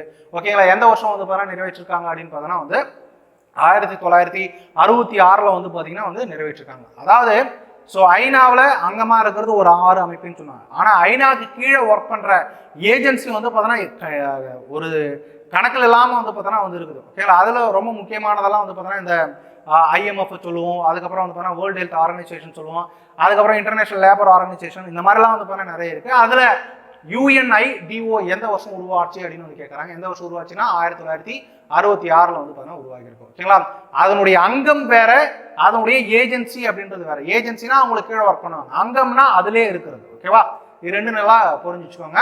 நெக்ஸ்ட் ஐநா பொதுச்சபை நிலையான வளர்ச்சி இலக்குகளை டேஷ் ஆண்டு வரையறுத்தது. எந்த வருஷம் வரையறுத்தாங்க அப்படின்னா வந்து 2015 சஸ்டைனபிள் டெவலப்மெண்ட் கோல்ஸ் அப்படின்னு பார்த்துருப்போம் இல்லைங்களா, அதுதாங்க வந்து பார்த்தீங்கன்னா நிலையான வளர்ச்சி இலக்குகள். 2015 வந்து பார்த்தீங்கன்னா வரையறுத்தாங்க. அது நடைமுறைக்கு வந்தது வந்து பார்த்தீங்கன்னா வந்து ஸோ ஜனவரி 1 2016 வந்து பார்த்தீங்கன்னா வந்து நடைமுறைக்கு வந்தது. 2015 வரையறுத்தாங்க, 2016 நடைமுறைக்கு வந்தது. ஓகேவா. நெக்ஸ்ட் 46வது வந்து பாத்தீங்க அப்படின்னா வந்து 2019ஆம் ஆண்டில் ஐக்கிய நாடுகளின் பொதுச்சபையானது ஒவ்வொரு ஆண்டும் டேஷ் அன்று நீலவானத்திற்கான சுத்தமான காற்றுக்கான சர்வதேச தினத்தை நடத்துவதற்கான தீர்மானத்தை ஏற்றுக்கொண்டது. சிம்பிளா செப்டம்பர் 7 என்ன நாள் அப்படின்னு வந்து கேட்கறாங்க. என்ன நாள் அப்படின்னா வந்து நீலவானத்திற்கான சுத்தமான காற்றுக்கான சர்வதேச தினம் அப்படின்னு சொல்லுவாங்க. அதாவது நாம வந்து பொல்யூஷன் பண்ணாம இருந்தா நீலவானம் வந்து பார்த்தோன்னா இருக்கும், அதே மாதிரி வந்து பார்த்தா காற்று வந்து பார்த்தோன்னா சுத்தமா இருக்கும் அப்படின்றதான் வந்து இந்த தினம் அப்படின்றத கொடுத்துருக்காங்க. ஓகேங்களா. ஒவ்வொரு வருஷமும் செப்டம்பர் 7 நம்ம என்னன்னு கொண்டாடுறோம் அப்படின்னு பார்த்தீங்கன்னா வந்து international day of clean air for blue sky அப்படின்ட்டு வந்து பார்த்தா கொண்டாடுறோம். ஓகேவா. நெக்ஸ்ட் டைம் 47 பாருங்க, கீழ்கண்டவர்களில் யார் ஐக்கிய நாடுகளின் பொதுச் செயலாளராக இல்லை? யார் இல்லை அப்படின்னா அந்த லூயிஸ் பிரிஷர்ட் அப்படின்றவர் வந்து பார்த்தீங்கன்னா அதனுடைய பொதுச் செயலாளராக வந்து பார்த்தீங்கன்னா கிடையாது. ஓகேங்களா. கோஃபி அன்னன், பான் கி மூன், அதுக்கப்புறம் அன்டோனியோ குத்தேரஸ் இவங்கெல்லாம் வந்து பார்த்தீங்கன்னா என்னவா இருந்திருக்காங்க அப்படின்னா வந்து பொதுச் செயலாளராக இருந்திருக்காங்க. ஆனால் லூயிஸ் பிரிஷர்ட் அப்படின்றவர் வந்து பார்த்தீங்கன்னா பொதுச் செயலாளராக வந்து கிடையாது. ஓகேவா. ஸோ நெக்ஸ்ட் 48வது பாருங்க. ஸோ பின்வருவனற்றில் எது இந்தியாவிற்கும் பிரிட்டனுக்கும் இடையிலான வெளிநாட்டு வர்த்தகத்திற்கான நெடுஞ்சாலையாக பயன்படுத்தப்பட்டது? 1869 அதன் திறப்பு போக்குவரத்து செலவை குறைத்தது மற்றும் இந்திய சந்தையை எளிதாக அணுகியது. ஓகேங்களா. அதாவது ஐரோப்பா கண்டத்திலிருந்து இந்தியாவுக்கு வரதுக்கு, மத்திய ஆசியத்திலிருந்து இந்தியாவுக்கு வரதுக்கு வந்து பார்த்தீங்கன்னா நடுவில் ஒரு கேனல் வந்து பார்த்தீங்கன்னா இருக்கு. என்ன கேனல்னா சூயஸ் கேனல். இது ரொம்ப ரொம்ப முக்கியமானது. ஓகேவா. இதை எந்த வருஷம் திறந்திருக்காங்க அப்படின்னா வந்து 1869 என்ன பண்ணிருக்காங்க அப்படின்னு பார்த்தீங்கன்னா வந்து திறந்திருக்காங்க. நெக்ஸ்ட் 49வது பாருங்க. ஸோ ஐநா பாதுகாப்பு கவுன்சில் நிரந்தரமற்ற உறுப்பினர்களின் பதவி காலம் என்ன? எத்தனை வருஷம் அப்படின்னா வந்து 2 ஆண்டுகள். இப்போ நிரந்தரமற்ற உறுப்பினர்கள் அது வந்து பார்த்தீங்கன்னா வந்து ஐநா சூஸ் பண்றது தான். ஓகேங்களா. ஸோ பாதுகாப்பு கவுன்சில் நிரந்தரமான உறுப்பினர்கள் எவ்வளவு பேர் இருப்பாங்க அப்படின்னா வந்து 5. நிரந்தரமற்ற உறுப்பினர்கள் எவ்வளவு பேர் இருப்பாங்கன்னா வந்து 10. அதாவது பர்மனன்ட் மெம்பர்ஸ் 5, நான் பர்மனன்ட் மெம்பர்ஸ் எத்தனை பேர் இருப்பாங்க அப்படின்னா வந்து 10 பேர் வந்து பார்த்தீங்கன்னா இருப்பாங்க. இந்த 10 பேர் எப்படி இருப்பாங்கன்னா 2 வருஷத்துக்கு தான் இருப்பாங்க. ஓகேங்களா. அப்போ 2 வருஷம் கழிச்சு வந்து போனால் வேற யாருன்னா என்ன பண்ணுவாங்க அப்படின்னா வந்து சூஸ் பண்ணுவாங்க. ஆனால் இந்த பர்மனன்ட் மெம்பர்ஸ் அப்படின்றவங்க எப்பவுமே என்ன ஆயிடுப்பாங்க, அதுலேயே தான் வந்து பார்த்தீங்கன்னா இருப்பாங்க, அவங்க மாறவே மாட்டாங்க. ஆனால் இந்த நான் பர்மனன்ட் மெம்பர்ஸ் ஓகேங்களா, நிலையற்ற நாடுகள்லாம் வந்து பார்த்தீங்கன்னா உறுப்பினர்கள்லாம் வந்து ஒரு 2 வருஷத்துக்கு ஒரு முறை என்ன பண்ணிட்டு போய் இருப்பாங்க அப்படின்னா வந்து மாறிக்கிட்டே இருப்பாங்க. நெக்ஸ்ட் 50வது பாயிண்ட் பாருங்க. இலங்கையில் இனப்பிரச்சனைக்கான மத்தியஸ்தத்திற்கு புகழ்பெற்ற இந்திய இலங்கை ஒப்பந்தம் எந்த ஆண்டு கையெழுத்தானது? எந்த வருஷம்னா 1987. அங்கே தமிழர்கள் அங்கே உள்நாட்டில் இருக்கிறவங்க வந்து பார்த்தீங்கன்னா அடிச்சுக்கிறாங்க இல்லையா, அதை மத்தியஸ்தம் பண்றதுக்கு ஒப்பந்தம் எந்த வருஷம் போட்டாங்கன்னு கேட்குறாங்க. எந்த வருஷம் அப்படின்னா 1987. நெக்ஸ்ட் 51வது பாருங்க. ஸோ 2020 அக்டோபர் வரை ஐநா பாதுகாப்பு கவுன்சிலில் எத்தனை உறுப்பினர்கள் உள்ளனர்? ஓகேங்களா. ஸோ எவ்வளவு பேர் இருக்காங்க அப்படின்னு பார்த்தோன்னா வந்து 5 நிரந்தர உறுப்பினர்கள், 10 நிரந்தரமற்ற உறுப்பினர்கள். இது ரிப்பீட்டடா கேட்கறாங்க. இப்போ அக்டோபர் இந்த வருஷம் நவம்பர் 2024 படியும் பாதுகாப்பு கவுன்சிலில் எத்தனை உறுப்பினர்கள் இருக்காங்க அப்படின்னு பார்த்தோன்னா வந்து 5 நிரந்தர உறுப்பினர்கள், 10 நிரந்தரமற்ற உறுப்பினர்கள் இருக்காங்க. ஓகேங்களா. இதே வந்து பாதுகாப்பு கவுன்சிலில் எத்தனை நாடுகள் இருக்கு அப்படின்னு கேட்டாங்கன்னா ஆன்சர் என்ன அப்படின்னு பார்த்தோன்னா வந்து 54. ஓகேங்களா. என்னது 54 நாடுகள் கேட்டாங்கன்னா 54, உறுப்பினர்கள் அப்படின்னு கேட்டாங்கன்னா ஆன்சர் என்ன அப்படின்னா வந்து 5 நிரந்தர உறுப்பினர்கள், 10 நிரந்தரமற்ற உறுப்பினர்கள் அப்படின்னு சொல்லுவாங்க. ஓகேங்களா. ஸோ ஐநால பொது அவைன்னு இருக்கு. ஓகேவா. ஐநால டோட்டலா எவ்வளவு பேர் இருக்காங்க? 193 பேர் வந்து பார்த்தீங்கன்னா வந்து இருக்கிறாங்க. ஓகேவா. இதுல பாதுகாப்பு கவுன்சில எவ்வளவு நாடுகள் இருக்குன்னு கேட்டாங்கன்னா ஆன்சர் என்னது 54. பாதுகாப்பு கவுன்சில எவ்வளவு உறுப்பினர்கள் இருக்கான்னு கேட்டாங்கன்னா 5 நிரந்தர உறுப்பினர்கள், 10 நிரந்தரமற்ற உறுப்பினர்கள் வந்து பார்த்தீங்கன்னா வந்து இருக்கிறாங்க. ஓகேவா. நெக்ஸ்ட் ஐக்கிய நாடுகள் பொது சபை ஆண்டுக்கு டேஷ் முறை கூடுகிறது. ஓகேங்களா. எத்தனை முறை கூடுகிறது அப்படின்னா ஒரே ஒரு முறை கூடுகிறது. எந்த மாசத்துல கூடுகிறது அப்படின்னு பார்த்தீங்கன்னா வந்து செப்டம்பர் மாசத்துல வந்து பார்த்தீங்கன்னா வந்து கூடுகிறது. ஓகேவா. நெக்ஸ்ட் பின்வரும் நாடுகளில் எந்த நாடு பாதுகாப்பு கவுன்சில் நிரந்தர உறுப்பினராக இல்லை? யார் இல்லை? ஜெர்மனி இல்லை. ஓகேங்களா. அப்ப யாரா இருக்காங்க? சைனா இருக்காங்க, பிரான்ஸ் இருக்காங்க, ரஷ்யா இருக்காங்க, இங்கிலாந்து இருக்காங்க, அதுக்கப்புறம் வந்து பார்த்தீங்கன்னா வந்து அமெரிக்கா வந்து பார்த்தீங்கன்னா வந்து இருக்கிறாங்க. ஓகேவா. நெக்ஸ்ட் 54வது பாருங்க. 1968 உலகின் பிற பகுதிகளில் 5 அணு ஆயுத சக்திகள் மற்றும் ஐநா பாதுகாப்பு கவுன்சிலில் 5 நிரந்தர உறுப்பினர்களால் எந்த ஒப்பந்தம் விதிக்கப்பட்டது? எந்த ஒப்பந்தம் அப்படின்னா நான் ப்ரோலிஃபரேஷன் ட்ரீட்டி, ஆயுத பரவல் தடை ஒப்பந்தம். அதாவது ரீசனே இல்லாம வந்து பார்த்தீங்கன்னா அடுத்த நாட்டு மேல வந்து போர்வோ இல்லை வந்து பார்த்தீங்கன்னா ஆயுதங்கள் கொண்டு வந்து பார்த்தீங்கன்னா தாக்கக்கூடாது அப்படின்றத இந்த சட்டத்தில் கொண்டு வந்திருப்பாங்க. என்னது நான் ப்ரோலிஃபரேஷன் ட்ரீட்டி, ஆயுத பரவல் தடை ஒப்பந்தம். எந்த வருஷம் அப்படின்னா 1968. இது ரிப்பீட்டடா எல்லா எக்ஸாம்லையும் வந்து பார்த்தீங்கன்னா உங்களுக்கு வந்து என்ன பண்றாங்க அப்படின்னா வந்து கொஸ்டின்ஸ் கேட்டுட்டு தான் இருக்கிறாங்க. ஓகேங்களா. நெக்ஸ்ட் 55வது பாருங்க. 1994 இடைநிறுத்தப்பட்ட ஐநாவின் அடிப்படை அங்கத்தை அடையாளம் காணுவோம். ஓகேங்களா. இது டெம்பரரியா வந்து பாத்தீங்க அப்படின்னா வந்து சஸ்பெண்ட் பண்ணாங்க. எந்த இது அப்படின்னா வந்து அறங்காவலர் சபையை வந்து பாத்தீங்கன்னா வந்து இது பண்ணிருப்பாங்க. டோட்டலா 6 இது இருக்குன்னு சொன்ன இல்லைங்களா, அங்கம் இருக்கு இல்லைங்களா, அதுல 1 ட்ரஸ்டிஷிப் கவுன்சிலும் வந்து பார்த்தீங்கன்னா டெம்பரரியாக என்ன பண்ணியிருப்பாங்கன்னா வந்து சஸ்பெண்ட் பண்ணியிருப்பாங்க. இப்பயும் வந்து பார்த்தீங்கன்னா வந்து இருக்குது. ஓகேவா? நெக்ஸ்ட் டைம் ஸோ 56வது ஓகேங்களா 4வது ஐநா பொதுச் செயலாளர் கர்ட் வால்ட் ஹெய்ம் டேஷின் முன்னாள் ஜனாதிபதியாக வந்து பார்த்தீங்கன்னா இருந்தார். எதனுடைய ஜனாதிபதியாக இருந்தார் அப்படின்னா வந்து ஆஸ்திரேலியாவினுடைய ஜனாதிபதியாக வந்து பார்த்தீங்கன்னா வந்து இருந்திருக்காரு. இந்த யுஎனுடைய பொது அவையினுடைய செயலாளராக இருக்கிறவங்கலாம் வந்து பார்த்தீங்கன்னா மிகப்பெரிய ஆட்களாக தான் வந்து பார்த்தீங்கன்னா இருப்பாங்க. ஏன்னா உலகத்தில் இதுவும் ஒரு முக்கியமான அமைப்பு. அதனுடைய தலைவராக இருக்காரு அப்படின்னும் போது வந்து பார்த்தீங்கன்னா நல்ல ஒரு குவாலிட்டி இருக்கணும் இல்லைங்களா? அதனால வந்து பார்த்தீங்கன்னா அவர் ஒரு நாட்டினுடைய தலைவராகவோ இல்லை அதிபராகவோ இருந்தால் தான் அந்த ப்ரெஷரை வந்து பார்த்தீங்கன்னா அவங்களால ஹேண்டில் பண்ண முடியும். அதுக்காக இந்த மாதிரி வந்து பார்த்தீங்கன்னா அதிபராக இருந்தவங்க இல்லை பிரதமராக இருந்தவங்கலாம் வந்து பார்த்தீங்கன்னா அங்கே போகிறாங்க. ஓகேவா? அப்போது கர்ட் வால்ட் ஹெய்ம் அப்படின்றவர் வந்து பார்த்தீங்கன்னா வந்து இதுக்கு முன்னாடி ஆஸ்திரேலியாவுடைய என்னவா இருந்திருக்காரு ஜனாதிபதியாக இருந்திருக்காரு. நெக்ஸ்ட் ஐக்கிய நாடுகள் சபையின் நீதித்துறை அமைப்பு எங்கு அமைந்துள்ளது? இது ரிப்பீட்டடாக கேட்குறாங்க. ஓகேங்களா? இன்டர்நேஷனல் கோர்ட் ஆஃப் ஜஸ்டிஸ் எங்க இருக்கு அப்படின்னு வந்து கேட்பாங்க. எங்க இருக்கு அப்படின்னு பார்த்தீங்கன்னா வந்து நெதர்லாண்டில் இருக்கு. நெதர்லாந்து எங்க இருக்கு அப்படின்னா வந்து தி ஹேக் அப்படின்ற ஒரு இடத்துல வந்து பார்த்தீங்கன்னா இருக்கு. Repeatedly asking question. ஓகேங்களா? நெக்ஸ்ட் சர்வதேச நீதிமன்றத்தின் நீதிபதிகள் எத்தனை ஆண்டுகளுக்கு தேர்ந்தெடுக்கப்படுகிறார்கள்? எத்தனை ஆண்டுகள் அப்படின்னா வந்து 9 வருஷம். இந்த கோர்ட்ல இன்டர்நேஷனல் கோர்ட் ஆஃப் ஜஸ்டிஸ்ல வந்து ஒருத்தர் ஜட்ஜா தேர்ந்தெடுக்கப்படுறாரு அப்படின்னு பார்த்தீங்கன்னா 9 வருஷம் வந்து அவர் ஒர்க் பண்ணி தான் ஆகணும். ஓகேங்களா? ஸோ இது வந்து பார்த்தீங்கன்னா உலகத்தில் இருக்கக்கூடிய ஏதாவது ஒரு நாட்டினுடைய ஜட்ஜை கூட அவங்க என்ன பண்ணுவாங்க அப்படின்னா வந்து எடுத்துப்பாங்க. ஓகேங்களா? அவங்களுக்கு வில்லிங் இருந்தால் வாங்க வந்து நீங்கள் என்ன பண்ணுங்க ஜட்ஜா இருக்கலாம் அப்படின்னு வந்து சொல்லுவாங்க. நெக்ஸ்ட் 59வது வந்து பாருங்க குல்பூஷன் ஜாதவுக்கு தூக்கு தண்டனை வழங்கிய பாகிஸ்தானின் முடிவுக்கு எதிராக ஹேக்கில் உள்ள சர்வதேச நீதிமன்றத்தில் இந்தியா சார்பில் ஆஜரான வழக்கறிஞர் யார்? ஓகேங்களா? அதாவது வந்து பார்த்தீங்கன்னா குல்பூஷன் ஜாதவ் அப்படின்ற ஒரு இந்தியர் வந்து பார்த்தீங்கன்னா பாகிஸ்தானில் அரெஸ்ட் பண்ணிட்டாங்க. ஓகேங்களா? ஸோ அவர் என்ன பண்ணாரு அப்படின்னா வந்து இந்தியாவுக்கு உளவு சில பாயிண்ட்ஸ் எல்லாம் வந்து பார்த்தீங்கன்னா இந்தியாவுக்கு கொடுத்தாரு, அவங்க மேலே எங்களுக்கு சந்தேகமாக இருக்குது அப்படின்னு சொல்லிட்டு குல்பூஷன் ஜாதவ் என்ன பண்ணிட்டாங்க அப்படின்னா வந்து அரெஸ்ட் பண்ணிட்டாங்க. ஓகேங்களா? அப்போது இன்டர்நேஷனல் கிரிமினல்ஸை இல்லை இன்டர்நேஷனல் லெவலில் வந்து பார்த்தீங்கன்னா நடக்கக்கூடிய பிரச்சனைகளை யார் வந்து சால்வ் பண்ணாங்க அப்படின்னு சொன்னால் இன்டர்நேஷனல் கோர்ட் ஆஃப் ஜஸ்டிஸ். அந்த மாதிரி வந்து பார்த்தீங்கன்னா இன்டர்நேஷனல் கோர்ட்டுக்கு வந்து பார்த்தீங்கன்னா போன அந்த குல்பூஷன் ஜாதவுக்கு சப்போர்ட் பண்ண ஒரு வக்கீல் யார் அப்படின்னு பார்த்தீங்கன்னா இந்தியாவை சார்ந்த ஹரிஷ் சால்வே அப்படின்றவர் என்ன பண்ணார் அப்படின்னா வந்து ஸோ போய் வாதாடினாரு. ஓகேங்களா?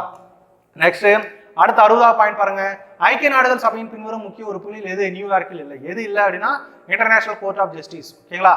So international court of justice எங்க இருக்குன்னு சொன்னேன் நெதர்லாண்டில் இருக்கு. நெதர்லாந்து எங்க இருக்கு? தி ஹேக்ல வந்து பார்த்தீங்கன்னா இருக்கு. ஓகேங்களா? சரக்கடுத்த உலக வங்கி எப்போது நிறுவப்பட்டது? உலக வங்கி எப்போது நிறுவப்பட்டதுன்னா 2ஆம் உலகப் போரின் போது வந்து பார்த்தீங்கன்னா நிறுவப்பட்டது. உலக வங்கியினுடைய தற்போதைய தலைவர் வந்து யார் அப்படின்னா அஜய் பாங்கா, இந்திய வம்சாவளை சார்ந்தவர். உங்களுக்கான கொஸ்டின் அஜய் பாங்கா எத்தனாவது உலக வங்கியினுடைய தலைவர் அப்படின்றத கீழே கமெண்ட் பண்ணுங்க. ஓகேவா? நெக்ஸ்ட் அடுத்து வந்து பார்த்தீங்கன்னா வந்து ஸோ சர்வதேச புனரமைப்பு மற்றும் மேம்பாட்டு வங்கி டேஷ் என பிரபலமாக அறியப்படுகிறது. ஓகேங்களா? International reconstruction and development bank அப்படின்னு வந்து சொல்லுவாங்க. ஐஆர்டிபி. அது ஐஆர்டிபியினுடைய இன்னொரு பேர் வந்து பார்த்தீங்கன்னா வந்து என்னன்னு சொல்லுவாங்க அப்படின்னா வந்து வேர்ல்டு பேங்க் அப்படின்னு வந்து பார்த்தீங்கன்னா வந்து சொல்லுவாங்க. ஓகேவா? ஸோ இந்த இன்டர்நேஷனல் ரீகன்ஸ்ட்ரக்ஷன் டெவலப்மெண்ட் பேங்க் அப்படின்னா ஒன்றும் கிடையாதுங்க. இது எப்போ உருவாச்சு அப்படின்னா வந்து 2ஆம் உலகப் போருக்கு அடுத்து தான் வந்து பார்த்தீங்கன்னா உருவாச்சு. ஓகேவா? 2ஆம் உலகப் போரில் வந்து பார்த்தீங்கன்னா நிறைய பேர் பாதிக்கப்பட்டிருப்பாங்க இல்லையா? அதாவது வீடு கட்டடம் எல்லாம் இடிஞ்சிருக்கும். அவங்களுக்கு வந்து பார்த்தீங்கன்னா இவங்க என்ன பண்ணியிருப்பாங்கன்னா லோன் கொடுத்துருப்பாங்க. அதான் பாருங்க ரீகன்ஸ்ட்ரக்ஷன் அண்ட் டெவலப்மெண்ட் பேங்க். ரீகன்ஸ்ட்ரக்ஷன்னா என்னது? மீண்டும் அந்த பில்டிங் எழுப்புறது. ஓகேவா? ஸோ அதுக்காக வந்து பார்த்தீங்கன்னா என்ன பண்ணுவாங்கன்னா வந்து மிக குறைந்த விலையில கொஞ்சம் என்ன பண்ணுவாங்கன்னா வந்து லோன் கொடுப்பாங்க.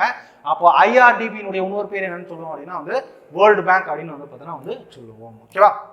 நெக்ஸ்ட் 63வது பாருங்க உலக வங்கியின் தலைமையகம் டேஷில் அமைந்துள்ளது. இதுவும் ரிப்பீட்டடா கேட்கறாங்க. ஓகேங்களா? ஸோ முக்கியமான அமைப்பெல்லாம் வந்து பார்த்தீங்கன்னா யாரை வந்து எடுத்துப்பாங்க அப்படின்னா வந்து அமெரிக்கா. ஓகேங்களா? ஏன்னா வந்து அவங்க தான் வந்து பார்த்தீங்க அப்படின்னா உலகத்துக்கே வந்து எல்லாருடைய லைஃப்லையும் வந்து பார்த்தீங்கன்னா மூக்கு நுழைக்கிறது. ஓகேங்களா? அந்த அளவுக்கு வந்து அவங்களுக்கு அதிகாரம் வந்து பார்த்தீங்கன்னா இருக்குது. அதனால தான் முக்கிய அமைப்பினுடைய தலைமையகம்லாம் எங்கே இருக்குது அப்படின்னா வந்து அமெரிக்காவில் இருக்குது. அப்போ அந்த மாதிரி வேர்ல்டு பேங்கினுடைய தலைமையகமும் எங்கே இருக்குது அப்படின்னா வாஷிங்டன் டிசி. அதுவும் எங்கே இருக்குது? அமெரிக்காவில் இருக்குது. ஓகேங்களா? நெக்ஸ்ட் இன்டர்நேஷனல் மானிட்டரி ஃபண்ட் சர்வதேச பண நிதியம் மற்றும் உலக வங்கி 1944 உருவாக்கப்பட்டது. அவற்றின் தலைமையகம் எந்த நகரத்தில் அமைந்துள்ளது? எங்க இருக்கு அப்படின்னு பார்த்தீங்கன்னா வந்து வாஷிங்டன் டிசி. வாஷிங்டன் டிசி எங்க இருக்கு அப்படின்னு பார்த்தீங்கன்னா வந்து அமெரிக்காவில் வந்து பார்த்தீங்கன்னா வந்து இருக்குது. ஓகேவா? நெக்ஸ்ட் உலக வங்கியின் கூற்றுப்படி 2020ஆம் ஆண்டில் உலகளாவிய பிறப்பு விகிதம் என்னவாக இருந்தது? அதாவது வந்து பார்த்தீங்க அப்படின்னா வந்து 17.98.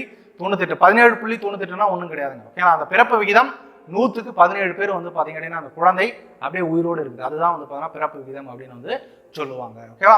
நெக்ஸ்ட் யூனிசெஃப் இன் தலைமையகம் எங்கே அமைந்துள்ளது? யூனிசெஃப் அப்படின்றது வந்து பார்த்தீங்கன்னா வந்து குழந்தைகளுக்காக இருக்கக்கூடிய ஒரு அமைப்பு. அதனுடைய தலைமையகம் எங்கே இருக்குது அப்படின்னு பார்த்தீங்கன்னா வந்து ஸோ நியூயார்க்கில் வந்து பார்த்தீங்கன்னா வந்து இருக்கிறது. ஓகேங்களா, நான் முன்ன சொன்னேன் இல்லைங்களா, முக்கியமான அமைப்பினுடைய தலைமையகம்லாம் எங்கே வச்சுப்பாங்க, அமெரிக்காவில் வந்து பார்த்தீங்கன்னா வச்சுப்பாங்க. ஓகே, நெக்ஸ்ட் 67வது பாருங்க. ஸோ ஏப்ரல் 2022 நிதி ஆயோக் மற்றும் யூனிசெஃப் இந்தியா எந்த பிரச்சனையில் கவனம் செலுத்தும்? Self development goals sustainable development கோல்ஸ்களின் உள்நோக்க அறிக்கையில் கையெழுத்திட்டன. எது அப்படின்னு பார்த்தீங்கன்னா வந்து குழந்தைகள். இந்த யூனிசெஃப் அப்படின்னு வந்துச்சுன்னா அப்படியே வந்து பார்த்தீங்கன்னா ஆன்சர் என்ன அப்படின்னு பார்த்தீங்கன்னா வந்து குழந்தைகளை பற்றினா வந்து பார்த்தீங்கன்னா வந்து அவங்களுடைய பேசுவாங்க. குழந்தைகள் அவங்களுடைய எஜுகேஷன் இதை பற்றி தான் வந்து பார்த்தீங்கன்னா அவங்களுக்கு வந்து இருக்கும். நெக்ஸ்ட் அடுத்த 68வது பாயிண்ட் பாருங்க. இரண்டாம் உலக போரால் பாதிக்கப்பட்ட நாடுகளின் குழந்தைகள் மற்றும் தாய்மார்களுக்கு அவசர உணவு மற்றும் சுகாதார பாதுகாப்பு வழங்கிய ஐக்கிய நாடுகள் சபையால் உருவாக்கப்பட்ட நிறுவனம் எது அப்படின்னு பார்த்தீங்கன்னா வந்து யுனிசெஃப். இதனுடைய தலைமையகம் எங்க இருக்கு அப்படின்னு பார்த்தீங்கன்னா வந்து நியூயார்க்கில் வந்து பார்த்தீங்கன்னா வந்து இருக்கிறது. ஓகேவா, நெக்ஸ்ட் 69வது பாருங்க. ஸோ மார்ச் 7, 2022 அன்று பெண்கள் மற்றும் குழந்தைகள் மேம்பாட்டு அமைச்சகம், கல்வி அமைச்சகம் மற்றும் யூனிசெஃப் உடன் இணைந்து இந்தியாவில் உள்ள பள்ளி பருவ பெண்களை முறையான கல்வி மற்றும் அல்லது திறன் முறைக்கு மீண்டும் கொண்டு வருவதற்கான ஒரு முக்கிய பிரச்சாரத்தை தொடங்கியது. இந்த பிரச்சாரத்தின் பெயர் என்ன அப்படின்னு வந்து கேட்கறாங்க. என்னன்னா கன்யா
ஸோ நெக்ஸ்ட் பாயிண்ட் பாருங்க. 1987 யுஎன்இபி செய்த ஒப்பந்தத்தின் முக்கிய நோக்கம் என்ன? ஓகேங்களா, ஸோ அதாவது யுனைடெட் நேஷன் என்விரான்மெண்டல் ப்ரோக்ராம் வந்து பார்த்தீங்கன்னா 1987 ஒரு முக்கியமான ஒரு ஒப்பந்தத்தை போட்டிருக்காங்க. என்ன ஒப்பந்தம்னா, ஸோ 1986 அளவில் குளோரோஃப்ளோரோ கார்பன்களின் உற்பத்தியை முடக்குவதற்கு. ஓகேங்களா, ஸோ அதாவது என்ன அப்படின்னு பார்த்தீங்கன்னா வந்து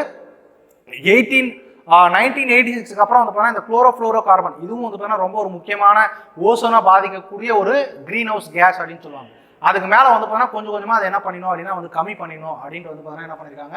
ஸோ 1987 வந்து பார்த்தீங்கன்னா வந்து போட்டிருக்காங்க. ஓகேங்களா, to freeze the production of chlorofluorocarbons at the 1986 level. ஓகேங்க, அதுக்கு மேலே வந்து இருக்கக்கூடாது. குளோரோஃப்ளோரோ கார்பன் எங்கே இருக்கு? ஃப்ரிட்ஜில் தான் வந்து பார்த்தீங்கன்னா வந்து இருக்குது. ஓகேவா, நெக்ஸ்ட் டைம் 75வது பாயிண்ட் பாருங்க. யுஎன் சுற்றுச்சூழல் நடவடிக்கைகளை ஒருங்கிணைக்கும் சர்வதேச அமைப்பு எது அப்படின்னு வந்து கேட்குறாங்க. எது அப்படின்னா ஐக்கிய நாடுகள் சுற்றுச்சூழல் திட்டம் தான். அதை ஸோ என்ன பண்ணுறாங்க அப்படின்னா வந்து ஒருங்கிணைக்கிறாங்க. நெக்ஸ்ட் 76வது பாருங்க. பின்வரும் அறிக்கைகளில் எது ஸ்டாக்ஹோம் பிரகடனத்தின் ஐக்கிய நாடுகளின் சுற்றுச்சூழல் மாநாட்டுடன் தொடர்புடையது? ஓகேங்களா, ஸ்டாக்ஹோம் பிரகடனம் ரொம்ப ரொம்ப ஒரு முக்கியமான பிரகடனம். அது வந்து பார்த்தீங்க அப்படின்னா வந்து சுற்றுச்சூழல் மாசுபாடா வந்து பார்த்தீங்கன்னா என்ன பண்றது அப்படின்னா வந்து கட்டுப்படுத்துறதுக்காக கொண்டு வந்தாங்க. ஓகேங்களா, அந்த மாநாடு யார் கொண்டு வந்தாங்க அப்படின்னா வந்து ஐக்கிய நாடுகளின் சுற்றுச்சூழல் திட்டத்தால வந்து என்ன பண்ணாங்க அப்படின்னா வந்து உருவாக்குனாங்க. ஓகேவா, நெக்ஸ்ட் 77வது பாருங்க. பின்வருவற்றில் எது சரியாக பொருந்தவில்லை? ஓகேங்களா, ஐக்கிய நாடுகள் சுற்றுச்சூழல் அமைப்பு அது வந்து பார்த்தீங்கன்னா அதனுடைய தலைமையகம் ஜெனீவால இருக்கு அப்படின்னு சொல்றாங்க. அதனுடைய தலைமையகம் ஜெனீவால கிடையாது. எங்க இருக்கு அப்படின்னு பார்த்தீங்கன்னா வந்து நைரோபி எங்க இருக்கு அப்படின்னா வந்து கென்யால வந்து பார்த்தீங்கன்னா இருக்கு. இது கூட கொஸ்டின் கேட்பாங்க. ஸோ ஐக்கிய நாடுகள் சுற்றுச்சூழல் திட்டத்தினுடைய தலைமையகம் வந்து பார்த்தீங்கன்னா எங்க இருக்கு அப்படின்னு கேட்கலாம். எங்க இருக்கு அப்படின்னா வந்து நைரோபி கென்யால வந்து பார்த்தீங்கன்னா வந்து இருக்கு. இங்க வந்து எது பொருந்தலன்னு கேட்கறாங்க. கொடுத்த 3 ஆப்ஷன்ல வந்து பார்த்தீங்கன்னா யுஎன்இபி ஜெனீவால இருக்கு அப்படின்றது தான் பொருந்தல. ஓகேவா, நெக்ஸ்ட் 78வது வந்து பாருங்க. சர்வதேச சிவில் விமான போக்குவரத்து அமைப்பின் தலைமையகம் எங்கு அமைந்துள்ளது? எங்க இருக்கு அப்படின்னு பாத்தீங்கன்னா வந்து மான்ட்ரியல் அப்படின்ற ஒரு இடத்துல வந்து பாத்தீங்கன்னா வந்து ஸோ இருக்கிறது. ஓகேவா, நெக்ஸ்ட் 79வது. சர்வதேச தொழிலாளர் அமைப்பு டேஷில் நிறுவப்பட்டது. எங்க நிறுவிருக்காங்க அப்படின்னு பார்த்தீங்கன்னா எப்போ நிறுவினாங்க அப்படின்னா வந்து ஏப்ரல் 11, 1919. இந்த சர்வதேச தொழிலாளர் அமைப்பினுடைய முக்கிய நோக்கம் என்ன அப்படின்னா உலக லெவலில் சர்வதேச தொழிலாளர்களுக்கு எதுனா பிரச்சனை அப்படின்னா அது யார் கேள்வி கேட்பாங்க அப்படின்னு பார்த்தீங்கன்னா வந்து இந்த இன்டர்நேஷனல் லேபர் ஆர்கனைசேஷன் தான் வந்து கேள்வி கேட்பாங்க. இது எப்போ உருவானது அப்படின்னு பார்த்தீங்கன்னா வந்து 1919 வந்து பார்த்தீங்கன்னா வந்து உருவாச்சு. ஓகேவா? ஸோ அது பின்னாட்களில் வந்து பார்த்தீங்கன்னா யார் கூட இணைஞ்சிட்டாங்க அப்படின்னா வந்து ஐக்கிய நாடுகள் கூட வந்து பார்த்தீங்கன்னா வந்து இணைஞ்சிட்டாங்க. ஓகேவா? நெக்ஸ்ட் 80வது சர்வதேச தொழிலாளர் அமைப்பின் தலைமையகம் எங்கு உள்ளது அப்படின்னு வந்து கேட்குறாங்க. ஸோ எங்கே இருக்குது அப்படின்னு பார்த்தீங்கன்னா வந்து ஜெனீவா, சுவிட்சர்லாந்தில் வந்து பார்த்தீங்கன்னா வந்து இருக்குது. ஓகேவா? ஸோ எந்த ஐநா நிறுவனம் சர்வதேச தொழிலாளர் உரிமைகளை ஊக்குவிக்கிறது? யார் ஊக்குவிக்கிறாங்க அப்படின்னா வந்து இன்டர்நேஷனல் லேபர் ஆர்கனைசேஷன் தான் ஊக்குவிக்கிறாங்க. 8 மணி நேரத்துக்கு மேலே வேலை செய்யக்கூடாதுன்னா வேலை செய்யக்கூடாது. ஓகேவா? அவ்வளோதான். அதுதான் வந்து பார்த்தீங்கன்னா அவங்களுடைய உரிமைகள். நெக்ஸ்ட் அதே மாதிரி வேலைக்கான காசும் வந்து பார்த்தீங்கன்னா அந்த தொழிலாளர்களுக்கு வந்து பார்த்தீங்கன்னா வரணும். ஆனால் எங்கேயுமே நீங்கள் போனீங்க அப்படின்னா வந்து நீங்கள் தொழிலுக்கு வேலைக்கேற்ற கூலி வந்து கொடுப்பாங்கன்னா கண்டிப்பாக கிடையவே கிடையாது. ஓகேவா? நெக்ஸ்ட் 82வது உலக நாணயங்களின் பரிமாற்றத்தை ஒழுங்குபடுத்தும் முறை டேஷால் அறிமுகப்படுத்தப்பட்டது. ஓகேங்களா? சர்வதேச நாணய நிதியம், இன்டர்நேஷனல் மானிட்டரி ஃபண்ட். இப்போ இந்தியாவில் வந்து பார்த்தீங்கன்னா எவ்வளோ கரன்சி புழங்கணும், எவ்வளோ கரன்சி இருக்கணும், அந்த மாதிரிலாம் வந்து பார்த்தீங்கன்னா யார் டிசைட் பண்ணுவாங்க அப்படின்னா வந்து ஆர்பிஐ டிசைட் பண்ணுவாங்க. அந்த மாதிரி உலகத்தில் வந்து பார்த்தீங்கன்னா இவ்வளோ அடிச்சா உங்களுக்கு நல்லது அப்படின்ட்டு யார் சொல்லுவாங்க அப்படின்னு பார்த்தோன்னா வந்து ஸோ இன்டர்நேஷனல் மானிட்டரி ஃபண்ட் வந்து பார்த்தீங்கன்னா ஒரு அறிவுரை தான். அது நம்ம வந்து கேட்கலாம், கேட்காமலும் போகலாம். ஓகேங்களா? அதே மாதிரி அந்த ஃபாரின் எக்ஸ்சேஞ்ச் ரிசர்வும் வந்து பார்த்தீங்கன்னா யார் இது பண்ணுறாங்க அப்படின்னு பார்த்தோன்னா வந்து ஸோ இன்டர்நேஷனல் மானிட்டரி ஃபண்டு தான் வந்து பார்த்தீங்கன்னா இது பண்ணுறாங்க. எக்ஸ்சேஞ்ச் ஆஃப் வேர்ல்டு கரன்சிஸ் யார் இது பண்ணாங்க அப்படின்னா வந்து இன்டர்நேஷனல் மானிட்டரி ஃபண்டு. ஓகேங்களா? ஸோ உங்களுக்கான கொஸ்டின் என்னன்னா IMF-னுடைய தற்போதைய தலைவராக இருக்கக்கூடியவர் யார் அப்படின்றத வந்து பார்த்தீங்கன்னா வந்து கீழே கமெண்ட் பண்ணுங்க. உங்களுக்கு யாருக்கான க்ளூ என்னன்னா அந்த IMF-னுடைய தலைவர் இப்போ இருக்கிறவங்க யாருன்னா ஒரு பெண்மணி. ஓகேங்களா? நெக்ஸ்ட் ஸோ டேஷ் சர்வதேச அமைப்புகளின் தலைமையகம் வாஷிங்டன் டிசியில் அமைந்துள்ளது. ஸோ IMF-னுடைய தலைமையகம் எங்கே இருக்குது அப்படின்னு கேட்டாங்கன்னா வந்து ஸோ வாஷிங்டன் டிசியில் வந்து பார்த்தீங்கன்னா வந்து இருக்குது. ஓகேவா?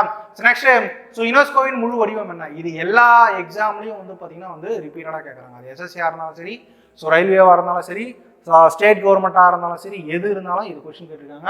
ஸோ எது அப்படின்னு பார்த்தோன்னா வந்து United nation educational scientific and cultural organisation அப்படின்னு வந்து சொல்லுவாங்க. ஓகேங்களா? யுனெஸ்கோ. ஸோ இவங்க தான் வந்து பார்த்தீங்கன்னா வந்து முக்கியமான இடத்தெல்லாம் என்ன பண்ணுவாங்க அப்படின்னா பாதுகாப்பாங்க. இப்போ தாஜ்மஹால், தஞ்சை பெரிய கோயில், ஸோ அதுக்கப்புறம் மகாபலிபுரம் கோயில், இதெல்லாம் வந்து பார்த்தீங்கன்னா இது கீழே வந்து பார்த்தீங்கன்னா இருக்குது. அதான் கேட்டிருக்காங்க, சொல்லியிருக்காங்க பாருங்க. Cultural organisation, united nation educational scientific and cultural organisation அப்படின்னு வந்து பார்த்தீங்கன்னா வந்து சொல்லுவாங்க. ஓகேவா? நெக்ஸ்ட் 85வது ஸோ ரியோ டி ஜெனீரோ 2020ஆம் ஆண்டிற்கான உலக கட்டடக்கலை தலைநகராக டேஷால் பெயரிடப்பட்டது. ஓகேங்களா? ரியோ டி ஜெனீரோ எங்க இருக்கு அப்படின்னு பார்த்தீங்கன்னா வந்து பிரேசிலில் வந்து பார்த்தீங்கன்னா வந்து இருக்குது. ஸோ அதை வந்து பார்த்தீங்க அப்படின்னா வந்து உலக கட்டடக்கலை தலைநகராக வந்து பார்த்தீங்கன்னா யார் அறிவிச்சிருக்காங்க அப்படின்னா வந்து யுனெஸ்கோ வந்து பார்த்தீங்கன்னா வந்து அறிவிச்சிருக்காங்க. அதே மாதிரி இந்த வருஷம் உலகத்தினுடைய இலக்கிய நகரமாக வந்து பார்த்தீங்கன்னா ஒரு நகரத்தை அறிவிச்சிருக்காங்க. அது எங்க இருக்கு அப்படின்னு பார்த்தீங்கன்னா இந்தியாவில் தான் இருக்கு. அந்த நகரம் எது அப்படின்றத வந்து பார்த்தீங்கன்னா கூகுள் பண்ணி கேள்வி என்ன பண்ணுங்க அப்படின்னா வந்து ஸோ கமெண்ட் பண்ணுங்க. ஓகேவா? நெக்ஸ்ட் 86வது. ஓகேங்களா? ஸோ ஐக்கிய நாடுகளின் எந்த அமைப்பானது பாரிஸில் உள்ள சர்வதேச கல்வி திட்டமிடல் நிறுவனம் அதன் ஒரு பகுதியாக உள்ளது. ஓகேங்களா? எங்க இருக்கு அப்படின்னு பார்த்தீங்கன்னா வந்து ஸோ யுனெஸ்கோ. ஓகேங்களா? Which of the united nations organisation as the international institute of educational planning at Paris as its part. ஓகேங்களா? அதாவது யுனெஸ்கோவினுடைய தலைநகரம் எங்க இருக்கு அப்படின்னு பார்த்தீங்கன்னா வந்து பாரிஸ்ல வந்து பார்த்தீங்கன்னா இருக்கு. அதுதான் சொல்லியிருக்காங்க. நெக்ஸ்ட் 87வது பாயிண்ட் பாருங்க. யுனெஸ்கோ உலக பாரம்பரிய தலங்களை பராமரிப்பதற்கும் இந்திய தலங்களை பொருளாதார ரீதியாக லாபகரமாக ஆற்றுவதற்கும் 2015ஆம் ஆண்டு மத்திய அரசால் தொடங்கப்பட்டது. இந்த இது அப்படின்னு வந்து கேட்டிருக்காங்க. எது அப்படின்னு பார்த்தீங்கன்னா வந்து ஹிரிடே அப்படின்ற ஒரு திட்டத்தை தான் வந்து பார்த்தீங்கன்னா என்ன பண்ணியிருக்காங்கன்னா வந்து கொண்டு வந்திருப்பாங்க. இந்தியா பிளஸ் யுனெஸ்கோ ரெண்டு பேருமே வந்து பார்த்தீங்கன்னா சேர்ந்து உலக பாரம்பரிய தலங்களை வந்து பார்த்தீங்கன்னா பாதுகாக்கிறதுக்காக. ஓகேவா? நெக்ஸ்ட் அடுத்த பாயிண்ட் பாருங்க. 2019 யுனெஸ்கோவில் இருந்து வெளியேறிய நாடு எது அப்படின்னா வந்து ஸோ இஸ்ரேல் மற்றும் அமெரிக்கா வந்து பார்த்தீங்கன்னா வந்து வெளியேறியிருப்பாங்க. ஸோ அதற்கு காரணம் யார் அப்படின்னு பார்த்தீங்கன்னா வந்து டொனால்டு ட்ரம்ப். ஓகேவா? இது கொஸ்டின் கேட்க மாட்டாங்க, தெரிஞ்சு மட்டும் வந்து பார்த்தீங்கன்னா வந்து வச்சுக்கோங்க. நெக்ஸ்ட் உலக வர்த்தக அமைப்பு எப்போது நிறுவப்பட்டது? வேர்ல்ட் ட்ரேட் ஆர்கனைசேஷன் எப்போ எஸ்டாப்ளிஷ் பண்ணாங்கன்னா 1995. இதனுடைய பழைய பேரை வந்து பார்த்தீங்க அப்படின்னா வந்து கேட் அப்படின்னு சொல்லுவாங்க. General agreement on tariff and trade அப்படின்னு வந்து பார்த்தோன்னா வந்து சொல்லுவாங்க. ஓகேவா? ஸோ அந்த ட்ரேட் அப்படின்றத என்னவா மாறிச்சு அப்படின்னா வந்து வேர்ல்டு ட்ரேட் ஆர்கனைசேஷனாக வந்து மாறிச்சு. ஸோ 1995 வந்து பார்த்தீங்கன்னா வந்து மாறினது. ஓகேவா? ஸோ நெக்ஸ்ட் 90வது வந்து பாருங்க. உலக வர்த்தக அமைப்பு எதை ஊக்குவிக்கிறது அப்படின்னா வந்து பலதரப்பு வர்த்தகம். இந்த வேர்ல்டு ட்ரேட் ஆர்கனைசேஷன் என்னன்னா ட்ரேடுக்குள்ள வர்த்தகத்துக்குள்ள எதனா ஒரு பிரச்சனை அப்படின்னா அதை சால்வ் பண்றது இவங்களுடைய வேலை. இப்போ தொழிலாளர்களுக்கு பிரச்சனை அப்படின்னா இன்டர்நேஷனல் லேபர் ஆர்கனைசேஷன். அதே மாதிரி வர்த்தகம் பண்றதுல வந்து பிரச்சனை அப்படின்னா வந்து வேர்ல்டு ட்ரேட் ஆர்கனைசேஷன் வந்து பார்த்தீங்கன்னா இருக்கு. சுகாதாரத்தில் எதனா ஒரு பிரச்சனை அப்படின்னா வந்து வேர்ல்டு ஹெல்த் ஆர்கனைசேஷன் வந்து பார்த்தீங்கன்னா இருக்கு. யாரு? உலக சுகாதார நிறுவனம் வந்து பார்த்தீங்கன்னா வந்து இருக்கு. இப்போ கொரோனா டைம் அப்பெல்லாம் அடிக்கடி நியூஸ்ல வந்தவங்க யார் அப்படின்னா வந்து உலக சுகாதார நிறுவனம். அதனுடைய தற்போதைய தலைவராக இருக்கிறவர் யாருன்னா வந்து டெட்ராஸ் அதானம் அப்படின்றவர் வந்து பார்த்தீங்கன்னா வந்து இருக்கிறார். இந்த இன்டர்நேஷனல் ஆர்கனைசேஷனுடைய தலைவர்கள் எல்லாம் வந்து பார்த்தீங்கன்னா நல்லா பார்த்துட்டு இருப்பாங்க. அதுலயும் வந்து என்ன பண்றாங்க அப்படின்னா வந்து கொஸ்டின்ஸ் வந்து கேட்கறாங்க. ஓகேவா? நெக்ஸ்ட் கேட்டின் வாரிசாக எந்த அமைப்பு உள்ளது எது அப்படின்னா வந்து world trade organisation. So GATT என்னன்னு சொல்றேன், general agreement on tariff and trade வந்து பார்த்தோன்னா வந்து இருக்கிறது. ஓகேவா? நெக்ஸ்ட் 11வது WTO அமைச்சரவைகள் கூட்டம் எங்கு ஏற்பாடு செய்யப்படுது, எங்க ஏற்பாடு செஞ்சாங்க அப்படின்னா வந்து அர்ஜென்டினா தான் வந்து பார்த்தீங்கன்னா ஏற்பாடு செஞ்சிருக்கிறாங்க. ஓகேவா? நெக்ஸ்ட் 93வது பாருங்க. ஸோ 16 பிப்ரவரி 2021 உலக வர்த்தக அமைப்பின் 7வது இயக்குனர் ஜெனரலாக நகோஷி உகோன்ஜோ இவாலா நியமிக்கப்பட்டார். அவர்கள் எந்த நாட்டை சார்ந்தவர்கள் அப்படின்னு கேட்குறாங்க. எந்த நாடு அப்படின்னா வந்து நைஜீரியாவை வந்து பார்த்தீங்கன்னா வந்து சார்ந்தாங்க. ஓகேவா? அப்போ WTO-னுடைய டைரக்டர் ஜெனரல் இப்போ யார் இருக்காங்க அப்படின்றத நீங்கள் என்ன பண்ணுங்க அப்படின்னா கூகுள் பண்ணி கீழே வந்து பார்த்தீங்கன்னா வந்து கமெண்ட் பண்ணுங்க. எங்கெல்லாம் கொஸ்டின் கேட்கணும் அங்கெல்லாம் வந்து பார்த்தீங்கன்னா நீங்கள் என்ன பண்ணணும், கமெண்ட் பண்ணணும். ஓகேங்களா?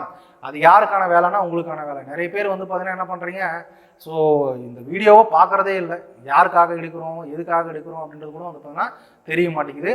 படிக்கிறது உங்களுக்கு வந்து பார்த்தா யூடியூப்ல இது என்ன கிடைக்குது, இலவசமாக தான் வந்து பார்த்தீங்கன்னா வந்து கிடைக்குது. ஓகேங்களா? ஸோ அந்த இலவசத்தை கரெக்டாக என்ன பண்ணிக்கோங்கன்னா வந்து பயன்படுத்திக்கோங்க. நெக்ஸ்ட் அடுத்து 94வது பாருங்க. சர்வதேச வர்த்தகத்தை எளிதாக்குவது எந்த அமைப்பின் முக்கிய குறிக்கோள். ஓகேங்களா?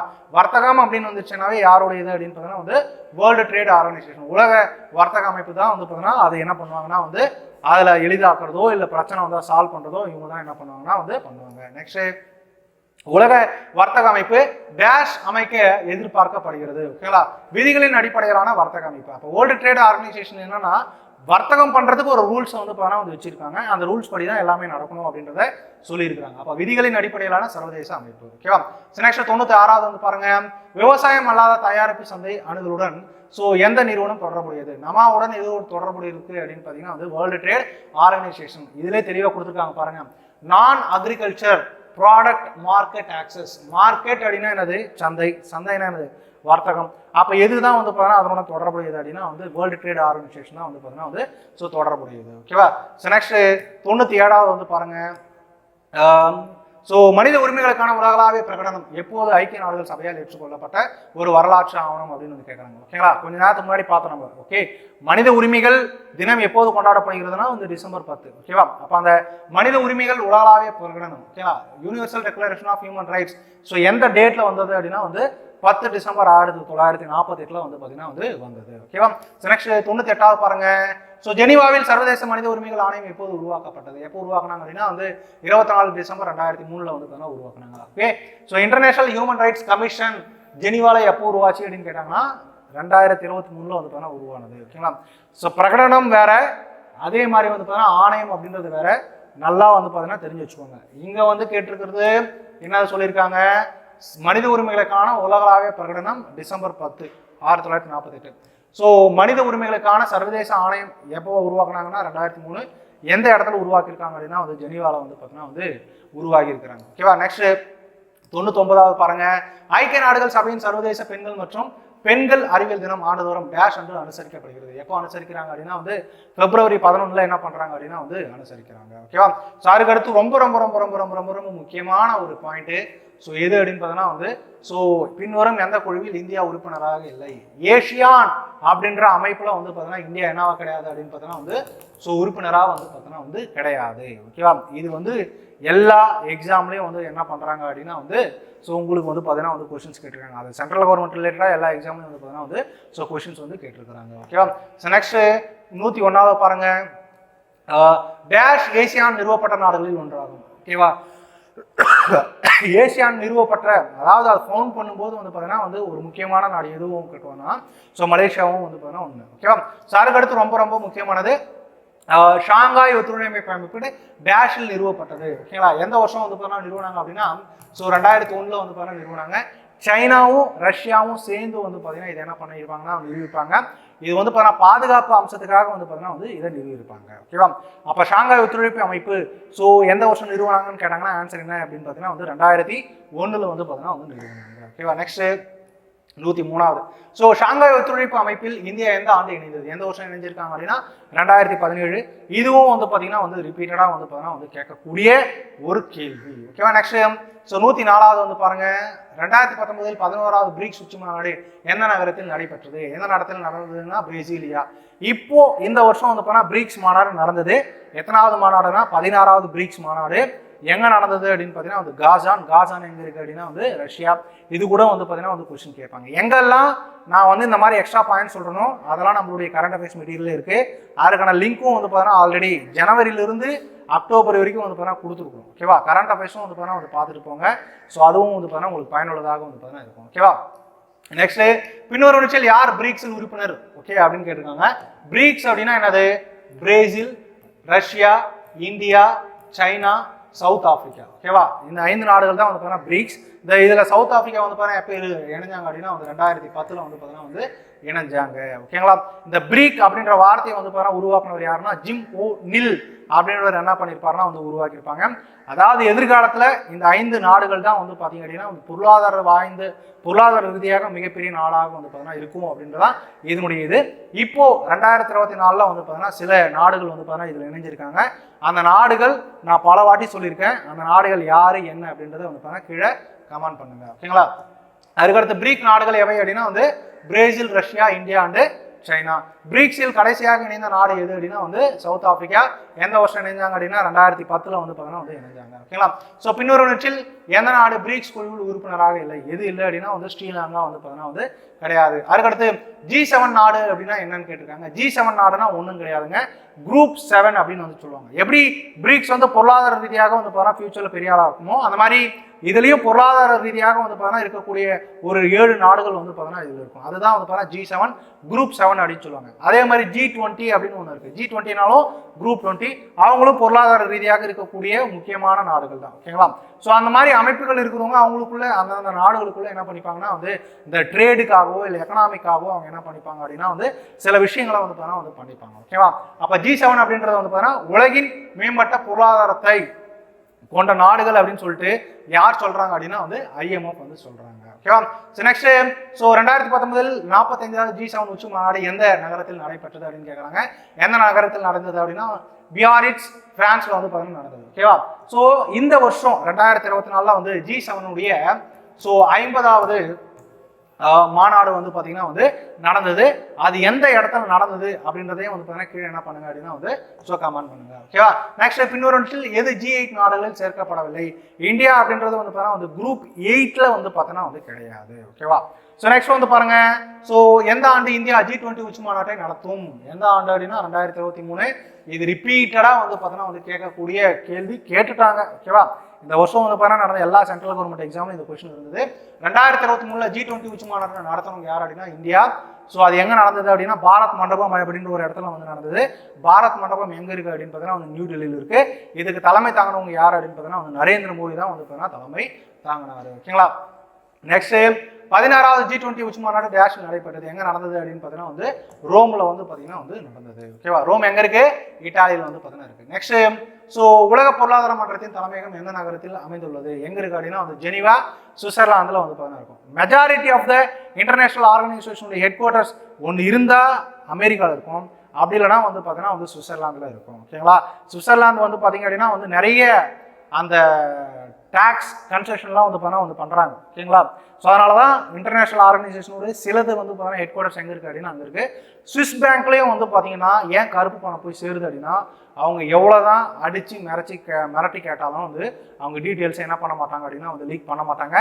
ஏன்னா அவங்க நாட்டுக்கு அதுவும் ஒரு சோர்ஸ், அதனால தான் வந்து பார்த்தீங்கன்னா அவங்க சொல்ல மாட்டாங்க. ஓகேவா. அப்போது உலக பொருளாதார மன்றத்தின் தலைமையகம் எங்கே இருக்குது அப்படின்னா வந்து ஜெனீவா, சுவிட்சர்லாந்தில் வந்து பார்த்தீங்கன்னா இருக்கும். ஓகேங்களா. பின்வரும் விலங்குகளில் 2008ஆம் ஆண்டு வரை அழியும் ஆபாயத்தில் உள்ள உயிரினங்கள் என்ற பிரிவின் கீழ் இருந்தது. பின்னர் அழிந்து வரும் உயிரினங்கள் என்ன மேம்படுத்தப்பட்டது. ஓகேங்களா. அதாவது வந்து பார்த்தீங்கன்னா மொத்தமா சாக போகுது அப்படின்னு நினைச்சிட்டு இருந்த இடத்துல கொஞ்சமா தான் செத்துருக்கு அப்படின்ற ஒரு ஸ்டேஜ் வந்து வந்திருக்கு. எது அப்படின்னா வந்து ஆசி சிங்கம். ஓகேங்களா.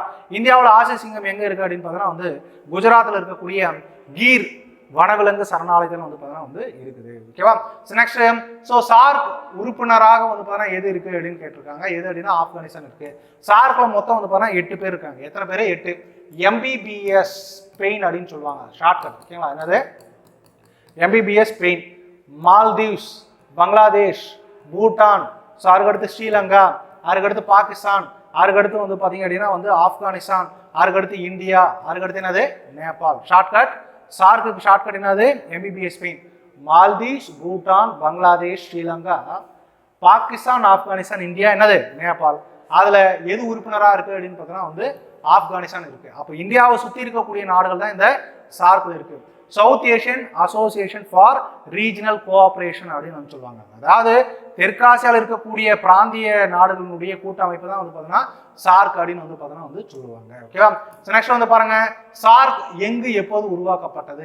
எப்போது உருவாக்கப்பட்டதுன்னா பங்களாதேஷ் 1985.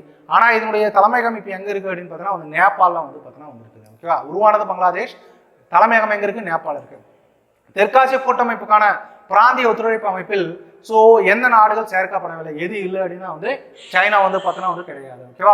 நெக்ஸ்ட் சார்க் அமைப்பில் எத்தனை நாடுகள் உறுப்பினர்களாக உள்ளனர்? எத்தனை பேர் இருக்காங்க அப்படின்னா வந்து 8 பேர் இருக்காங்க.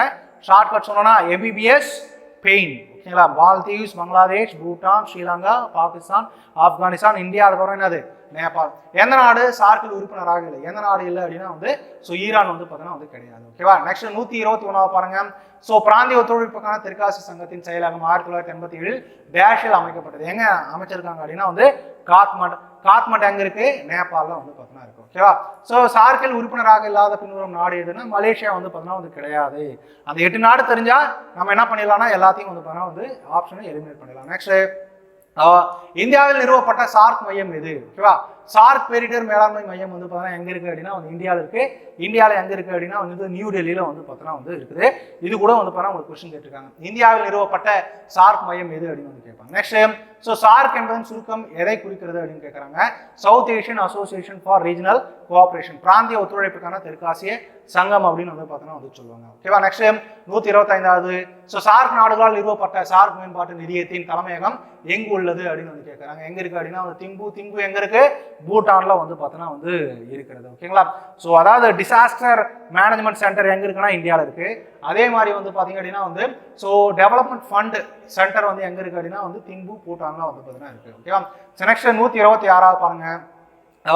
இயற்கை இந்தியாவுக்கான உலகளாவிய நிதியம் ஓகேங்களா எப்போது நிறுவப்பட்டது? எப்போ நிறுவிருக்காங்க அப்படின்னா 1969 நிறுவிருக்காங்க. World Wide Fund for Nature India அப்படின்றது வந்து பார்த்தீங்கன்னா எங்க எப்போ இந்தியாவில் நிறுவிருக்காங்கன்னா 1969. ஓகேங்களா?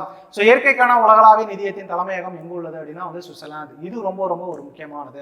ஸோ வேர்ல்டு வைட் ஃபண்ட் ஓகேங்களா, வேர்ல்டு வைட் ஃபண்டுடைய ஹெட் குவார்ட்டர்ஸ் எங்க இருக்கு அப்படின்னு பார்த்தீங்கன்னா வந்து ஸோ சுவிட்சர்லாந்துல வந்து பார்த்தோன்னா வந்து இருக்கிறது. ஓகே நெக்ஸ்ட் ஸோ அதுக்கடுத்து வந்து பார்த்தீங்க அப்படின்னா வந்து 128வது ஓகேவா 128வது வந்து பார்த்தீங்கன்னா வந்து உலக வனவிலங்கு நிதியம் அதனுடைய சின்னம் என்ன அப்படின்னா வந்து ராட்சத பாண்டா மேக்ஸிமம் எங்கே இருக்குது அப்படின்னு பார்த்தீங்கன்னா வந்து சைனால தான் வந்து பார்த்தீங்கன்னா இருக்கும். குங்ஃபு பாண்டா படம்லாம் பார்த்துருப்பீங்க இல்லைங்களா? ஸோ அதுதான் வந்து பார்த்தீங்கன்னா வந்து ராட்சத பாண்டா. ஸோ அதை தான் வந்து பார்த்தீங்கன்னா உலக வனவிலங்கு நிதியத்தினுடைய சின்னமாக வந்து பார்த்தீங்கன்னா வந்து இருக்கிறது. ஓகேவா? நெக்ஸ்ட் ஆசிய உள்கட்டமைப்பு முதலீட்டு வங்கி எங்க நிறுவப்பட்டது? எங்க? பெய்ஜிங் எங்க இருக்கு அப்படின்னா வந்து சீனால வந்து பார்த்தீங்கன்னா வந்து இருக்கு. ஸோ இதுவும் ரொம்ப முக்கியமான ஒரு பாயிண்ட் தான். ஏஷியன் இன்ஃப்ராஸ்ட்ரக்சர் இன்வெஸ்ட்மெண்ட் பேங்க் வந்து பார்த்தீங்கன்னா எங்க இருக்கு அப்படின்னா பெய்ஜிங் இருக்கு. பெய்ஜிங் வந்து பார்த்தோன்னா வந்து ஸோ சைனால வந்து பார்த்தீங்கன்னா இருக்கு. ஓகேவா? நெக்ஸ்ட் ஸோ 130வது ஸோ ஆசிய வளர்ச்சி வங்கியின் தலைமையகம் எங்க இருக்கு அப்படின்னு கேட்டிருக்காங்க. ஏஷியன் டெவலப்மெண்ட் பேங்கினுடைய ஹெட் குவார்டர்ஸ் எங்க இருக்கு அப்படின்னா மணிலா எங்க இருக்கு அப்படின்னு பார்த்தீங்கன்னா வந்து பிலிப்பீன்ஸ்ல வந்து பார்த்தீங்கன்னா வந்து இருக்கிறது. ஓகேங்களா? அதாவது ஆசிய கண்டத்தில் இருக்கக்கூடியவங்க வளர்றதுக்காக உருவாக்கப்பட்டதான் வந்து பார்த்தீங்கன்னா வந்து ஸோ ஏஷியன் டெவலப்மெண்ட் பேங்க் அப்படின்னு வந்து பார்த்தீங்கன்னா வந்து சொல்லுவாங்க. நெக்ஸ்ட் 31 டிசம்பர் 2020 படி ஆசிய வளர்ச்சி வங்கியின் தலைவர் யார் அப்படின்னு பார்த்தீங்கன்னா வந்து ஸோ மசத்சுகு அசாகாவா அப்படின்றவங்க தான் வந்து பார்த்தீங்கன்னா இருக்காங்க. ஸோ இப்போவும் 2024 படியும் வந்து பார்த்தீங்கன்னா வந்து ஆசிய வளர்ச்சி வங்கியினுடைய தலைவராக இருக்கிறவங்க யார் அப்படின்னா வந்து மசத்சுகு அசாகாவா தான் வந்து பார்த்தீங்கன்னா வந்து இருக்கிறாங்க. ஓகேவா? ஸோ நெக்ஸ்ட் ஸோ புனரமைப்பு மற்றும் மேம்பாட்டுக்கான சர்வதேச வங்கி எந்த பெயரில் அழைக்கப்படுகிறது? IBRD என்னன்னு சொன்னேன், international bank for reconstruction and development. யாரா இருக்காங்க அப்படின்னா வந்து வேர்ல்டு பேங்க் தான் வந்து பார்த்தீங்கன்னா வந்து இருக்கிறாங்க. ஓகேவா? நெக்ஸ்ட் 133வது பாருங்க. ஸோ 30 ஐரோப்பிய மற்றும் வட அமெரிக்க நாடுகளுக்கு இடையிலான அரசுகளுக்கு இடையான ராணுவ கூட்டணியின் பெயர் என்ன அப்படின்னு பார்த்தீங்கன்னா வந்து வடக்கு அட்லாண்டிக் ஒப்பந்த அமைப்பு, நார்த் அட்லாண்டிக் ட்ரீட்டி ஆர்கனைசேஷன், இது வந்து பார்த்தீங்கன்னா வந்து நேட்டோ அப்படின்னு சொல்லுவாங்க. இந்த நேட்டோல உக்ரைன் இணைய போக தான் வந்து பார்த்தீங்கன்னா ரஷ்யாவுக்கும் உக்ரைனுக்கும் வந்து பார்த்தீங்கன்னா என்ன நடந்தது அப்படின்னா வந்து சண்டை வந்துச்சு. ஓகேங்களா? ஸோ அப்போ நேட்டோ அப்படின்றது வந்து பார்த்தீங்கன்னா ரொம்ப முக்கியமான அமைப்பு. இந்த நேட்டோ அதனுடைய தற்போதைய தலைவராக யார் உருவாகி இருக்கிறா, யார் வந்து சேர்ந்திருக்கிறா அப்படின்றத வந்து பார்த்தீங்கன்னா வந்து யாருடைய பெயர் இருக்கு அப்படின்றத நீங்க கீழே என்ன பண்ணுங்க அப்படின்னா வந்து கமெண்ட் பண்ணுங்க. ஓகேவா? நேட்டோவினுடைய தலைமையகம் எங்க அமைந்துள்ளது அப்படின்னு வந்து கேட்கறாங்க. எங்க அமைந்துள்ளது அப்படின்னா பிரசல்ஸ் எங்க இருக்கு அப்படின்னு பாத்தீங்கன்னா வந்து பிரான்ஸ்ல வந்து பாத்தீங்கன்னா வந்து இருக்கிறது. ஓகேவா? சோ நெக்ஸ்ட் வந்து பாருங்க, இந்தியா பின்வரும் எந்த அமைப்பில் உறுப்பினராக இல்லை, எதுல இல்லை அப்படின்னு பாத்தீங்கன்னா வந்து நார்த் அட்லாண்டிக் ட்ரீட்டி ஆர்கனைசேஷன்ல வந்து பாத்தீங்கன்னா என்னது, ஸோ இந்தியா வந்து பாத்தீங்கன்னா உறுப்பினராக இல்லை. ஸோ இந்த அமைப்புக்கும் இந்தியாவுக்கும் வந்து பாத்தீங்கன்னா ரொம்ப தூரம் வந்து பாத்தீங்கன்னா இருக்கு. அதனால வந்து இந்தியா இதுல என்ன ஆகல, இணையில. ஓகேங்களா? பின்வரும் எந்த அமைப்பின் தலைமையகம் சரியாக பொருந்தவில்லை, எங்க அம்னெஸ்டி இன்டர்நேஷனல் அப்படின்றது வந்து பார்த்தீங்கன்னா வந்து ஒரு ப்ரெஷர் குரூப் அப்படின்னு சொல்லுவாங்க. ப்ரெஷர் குரூப்னா ஒன்றும் கிடையாதுங்க, இவங்க வந்து மக்களுக்காக நல்லது பண்ணக்கூடிய ஒரு குரூப், அழுத்த குழுக்கள் அப்படின்னு வந்து சொல்லுவாங்க. இதனுடைய தலைமையகம் எங்க இருக்கு அப்படின்னா வந்து லண்டன்ல வந்து பார்த்தீங்கன்னா இருக்கு. ஆனால் இங்கே என்ன கொடுத்துருக்காங்க, தப்பாக கொடுத்துருக்காங்க. எங்க இருக்கு, நியூயார்க்ல இருக்கு அப்படின்ற மாதிரி கொடுத்துருக்காங்க. அப்போ அம்னெஸ்டி இன்டர்நேஷனலுடைய தலைமையகம் எங்க இருக்குன்னா லண்டன் எங்க இருக்கு, இங்கிலாந்துல வந்து பார்த்தீங்கன்னா இருக்கு. Okay, next. So Amnesty international என்பது டேஷ் பாதுகாப்பில் கவனம் செலுத்தும் ஒரு அமைப்பாகும். எது அப்படின்னா மனித உரிமைகள். ஓகேவா? இவங்க வந்து கவர்மெண்ட் கிடையாது, இவங்க ஒரு என்ஜிஓ, நான் கவர்மெண்டல் ஆர்கனைசேஷன். இவங்க வந்து பார்த்தீங்கன்னா வந்து மக்களுக்காக நல்லது பண்றக்கூடிய ஒரு அழுத்த குழு. அதில் குறிப்பாக எதில் பண்றாங்க அப்படின்னா மனித உரிமைகளில் பண்றாங்க. நெக்ஸ்ட். ஸோ கடைசியாக பூமி உச்சி மாநாடு எங்கு நடைபெற்றது, லாஸ்ட் எர்த் சமிட் எங்க நடந்தது அப்படின்னு பார்த்தீங்கன்னா வந்து ரியோடி ஜெனீரா அப்படின்ற ஒரு இடத்துல வந்து பார்த்தீங்கன்னா நடந்தது. ரியோடி ஜெனீரா அப்படின்றது எங்க இருக்கு அப்படின்னு பார்த்தீங்கன்னா வந்து பிரேசில்ல வந்து பார்த்தீங்கன்னா வந்து இருக்கிறது. ஓகேவா? நெக்ஸ்ட் 139 பாருங்க. ஐபிசிசி என்பது காலநிலை தொடர்பான அறிவியலை மதிப்பிடுவதற்கான ஐக்கிய நாடுகளின் அமைப்பாகும். ஐபிசிசி என்பது dash inter governmental panel on climate change, காலநிலை மாற்றம் குறித்த அரசுகளுக்கு இடையான குழு தான் வந்து பார்த்தீங்கன்னா ஐபிசிசி அப்படின்னு வந்து பார்த்தீங்கன்னா வந்து சொல்லுவாங்க. ஓகேங்களா? ஸோ அதுக்கடுத்து வந்து பார்த்தீங்கன்னா 140. ஓகேங்களா? இது வந்து ரொம்ப ரொம்ப முக்கியமானது. ஸோ உலக அறிவுசார் சொத்து அமைப்பின் தலைமையகம் எங்க அமைந்துள்ளது அப்படின்னு பார்த்தீங்கன்னா வந்து ஜெனிவா எங்க இருக்கு, சுவிட்சர்லாந்து இருக்கு. ஓகேங்களா? ஸோ குறிப்பா வந்து பார்த்தீங்கன்னா வந்து இந்த ரைட்ஸ் அப்படின்னு சொல்லுவாங்க இல்லையா, அதாவது உரிமை, சொத்து யாருக்கு போறது, இந்த காப்பி ரைட்ஸ் இஷ்யூ, இதெல்லாம் வந்து பார்த்தீங்கன்னா உலக லெவலில் வந்து யார் பார்ப்பாங்க அப்படின்னு பார்த்தீங்கன்னா வந்து இந்த WPO தான் வந்து பார்ப்பாங்க. உலக அறிவுசார் சொத்து அமைப்பு, அதனுடைய தலைமையகம் எங்க இருக்கு அப்படின்னு வந்து கேட்டிருக்காங்க. எங்க இருக்கு அப்படின்னா வந்து ஜெனிவா, சுவிட்சர்லாந்துல வந்து பார்த்தோன்னா வந்து இருக்கிறது. ஓகேவா? செக்ஷன் 141 பாருங்க. டேஷ் என்பது சர்வதேச அளவில் சுகாதாரம் தொடர்பான விஷயங்களை வழிநடத்தும் மற்றும் ஒருங்கிணைக்கும் ஐநா சிறப்பு நிறுவனமாகும். எது அப்படின்னு பார்த்தோன்னா வந்து சுகாதாரம் அப்படின்னு வந்துருச்சு அப்படின்னா வந்து உலக சுகாதார நிறுவனம், வேர்ல்ட் ஹெல்த் ஆர்கனைசேஷன். இது எப்போ உருவாச்சு அப்படின்னா வந்து ஏப்ரல் 7, 1948. இதனுடைய தலைமையகமும் எங்க இருக்கு அப்படின்னு பார்த்தீங்கன்னா ஜெனிவா, சுவிட்சர்லாந்துல இருக்கு. ஒவ்வொரு வருஷமும் ஏப்ரல் 7ஆம் தேதி நம்ம என்ன கொண்டாடுறோம் அப்படின்னா வந்து வேர்ல்டு ஹெல்த் டே அப்படின்னு வந்து கொண்டாடுறோம். உலக சுகாதார தினமாக வந்து பார்த்தீங்கன்னா நம்ம என்ன பண்றோம் அப்படின்னா வந்து கொண்டாடுறோம். ஓகேவா? நெக்ஸ்ட் 142 பாருங்க. அக்டோபர் 2020 நிலவரப்படி வேர்ல்டு ஹெல்த் ஆர்கனைசேஷன் உறுப்பு நாடுகளின் மொத்த எண்ணிக்கை என்ன அப்படின்னு கேட்டிருக்காங்க. எவ்வளவு அப்படின்னா 194. 2024 அவ்வளவு நாடுகள் தான் வந்து பார்த்தீங்கன்னா இருக்கிறது. ஓகேவா? நெக்ஸ்ட் 143 பாருங்க.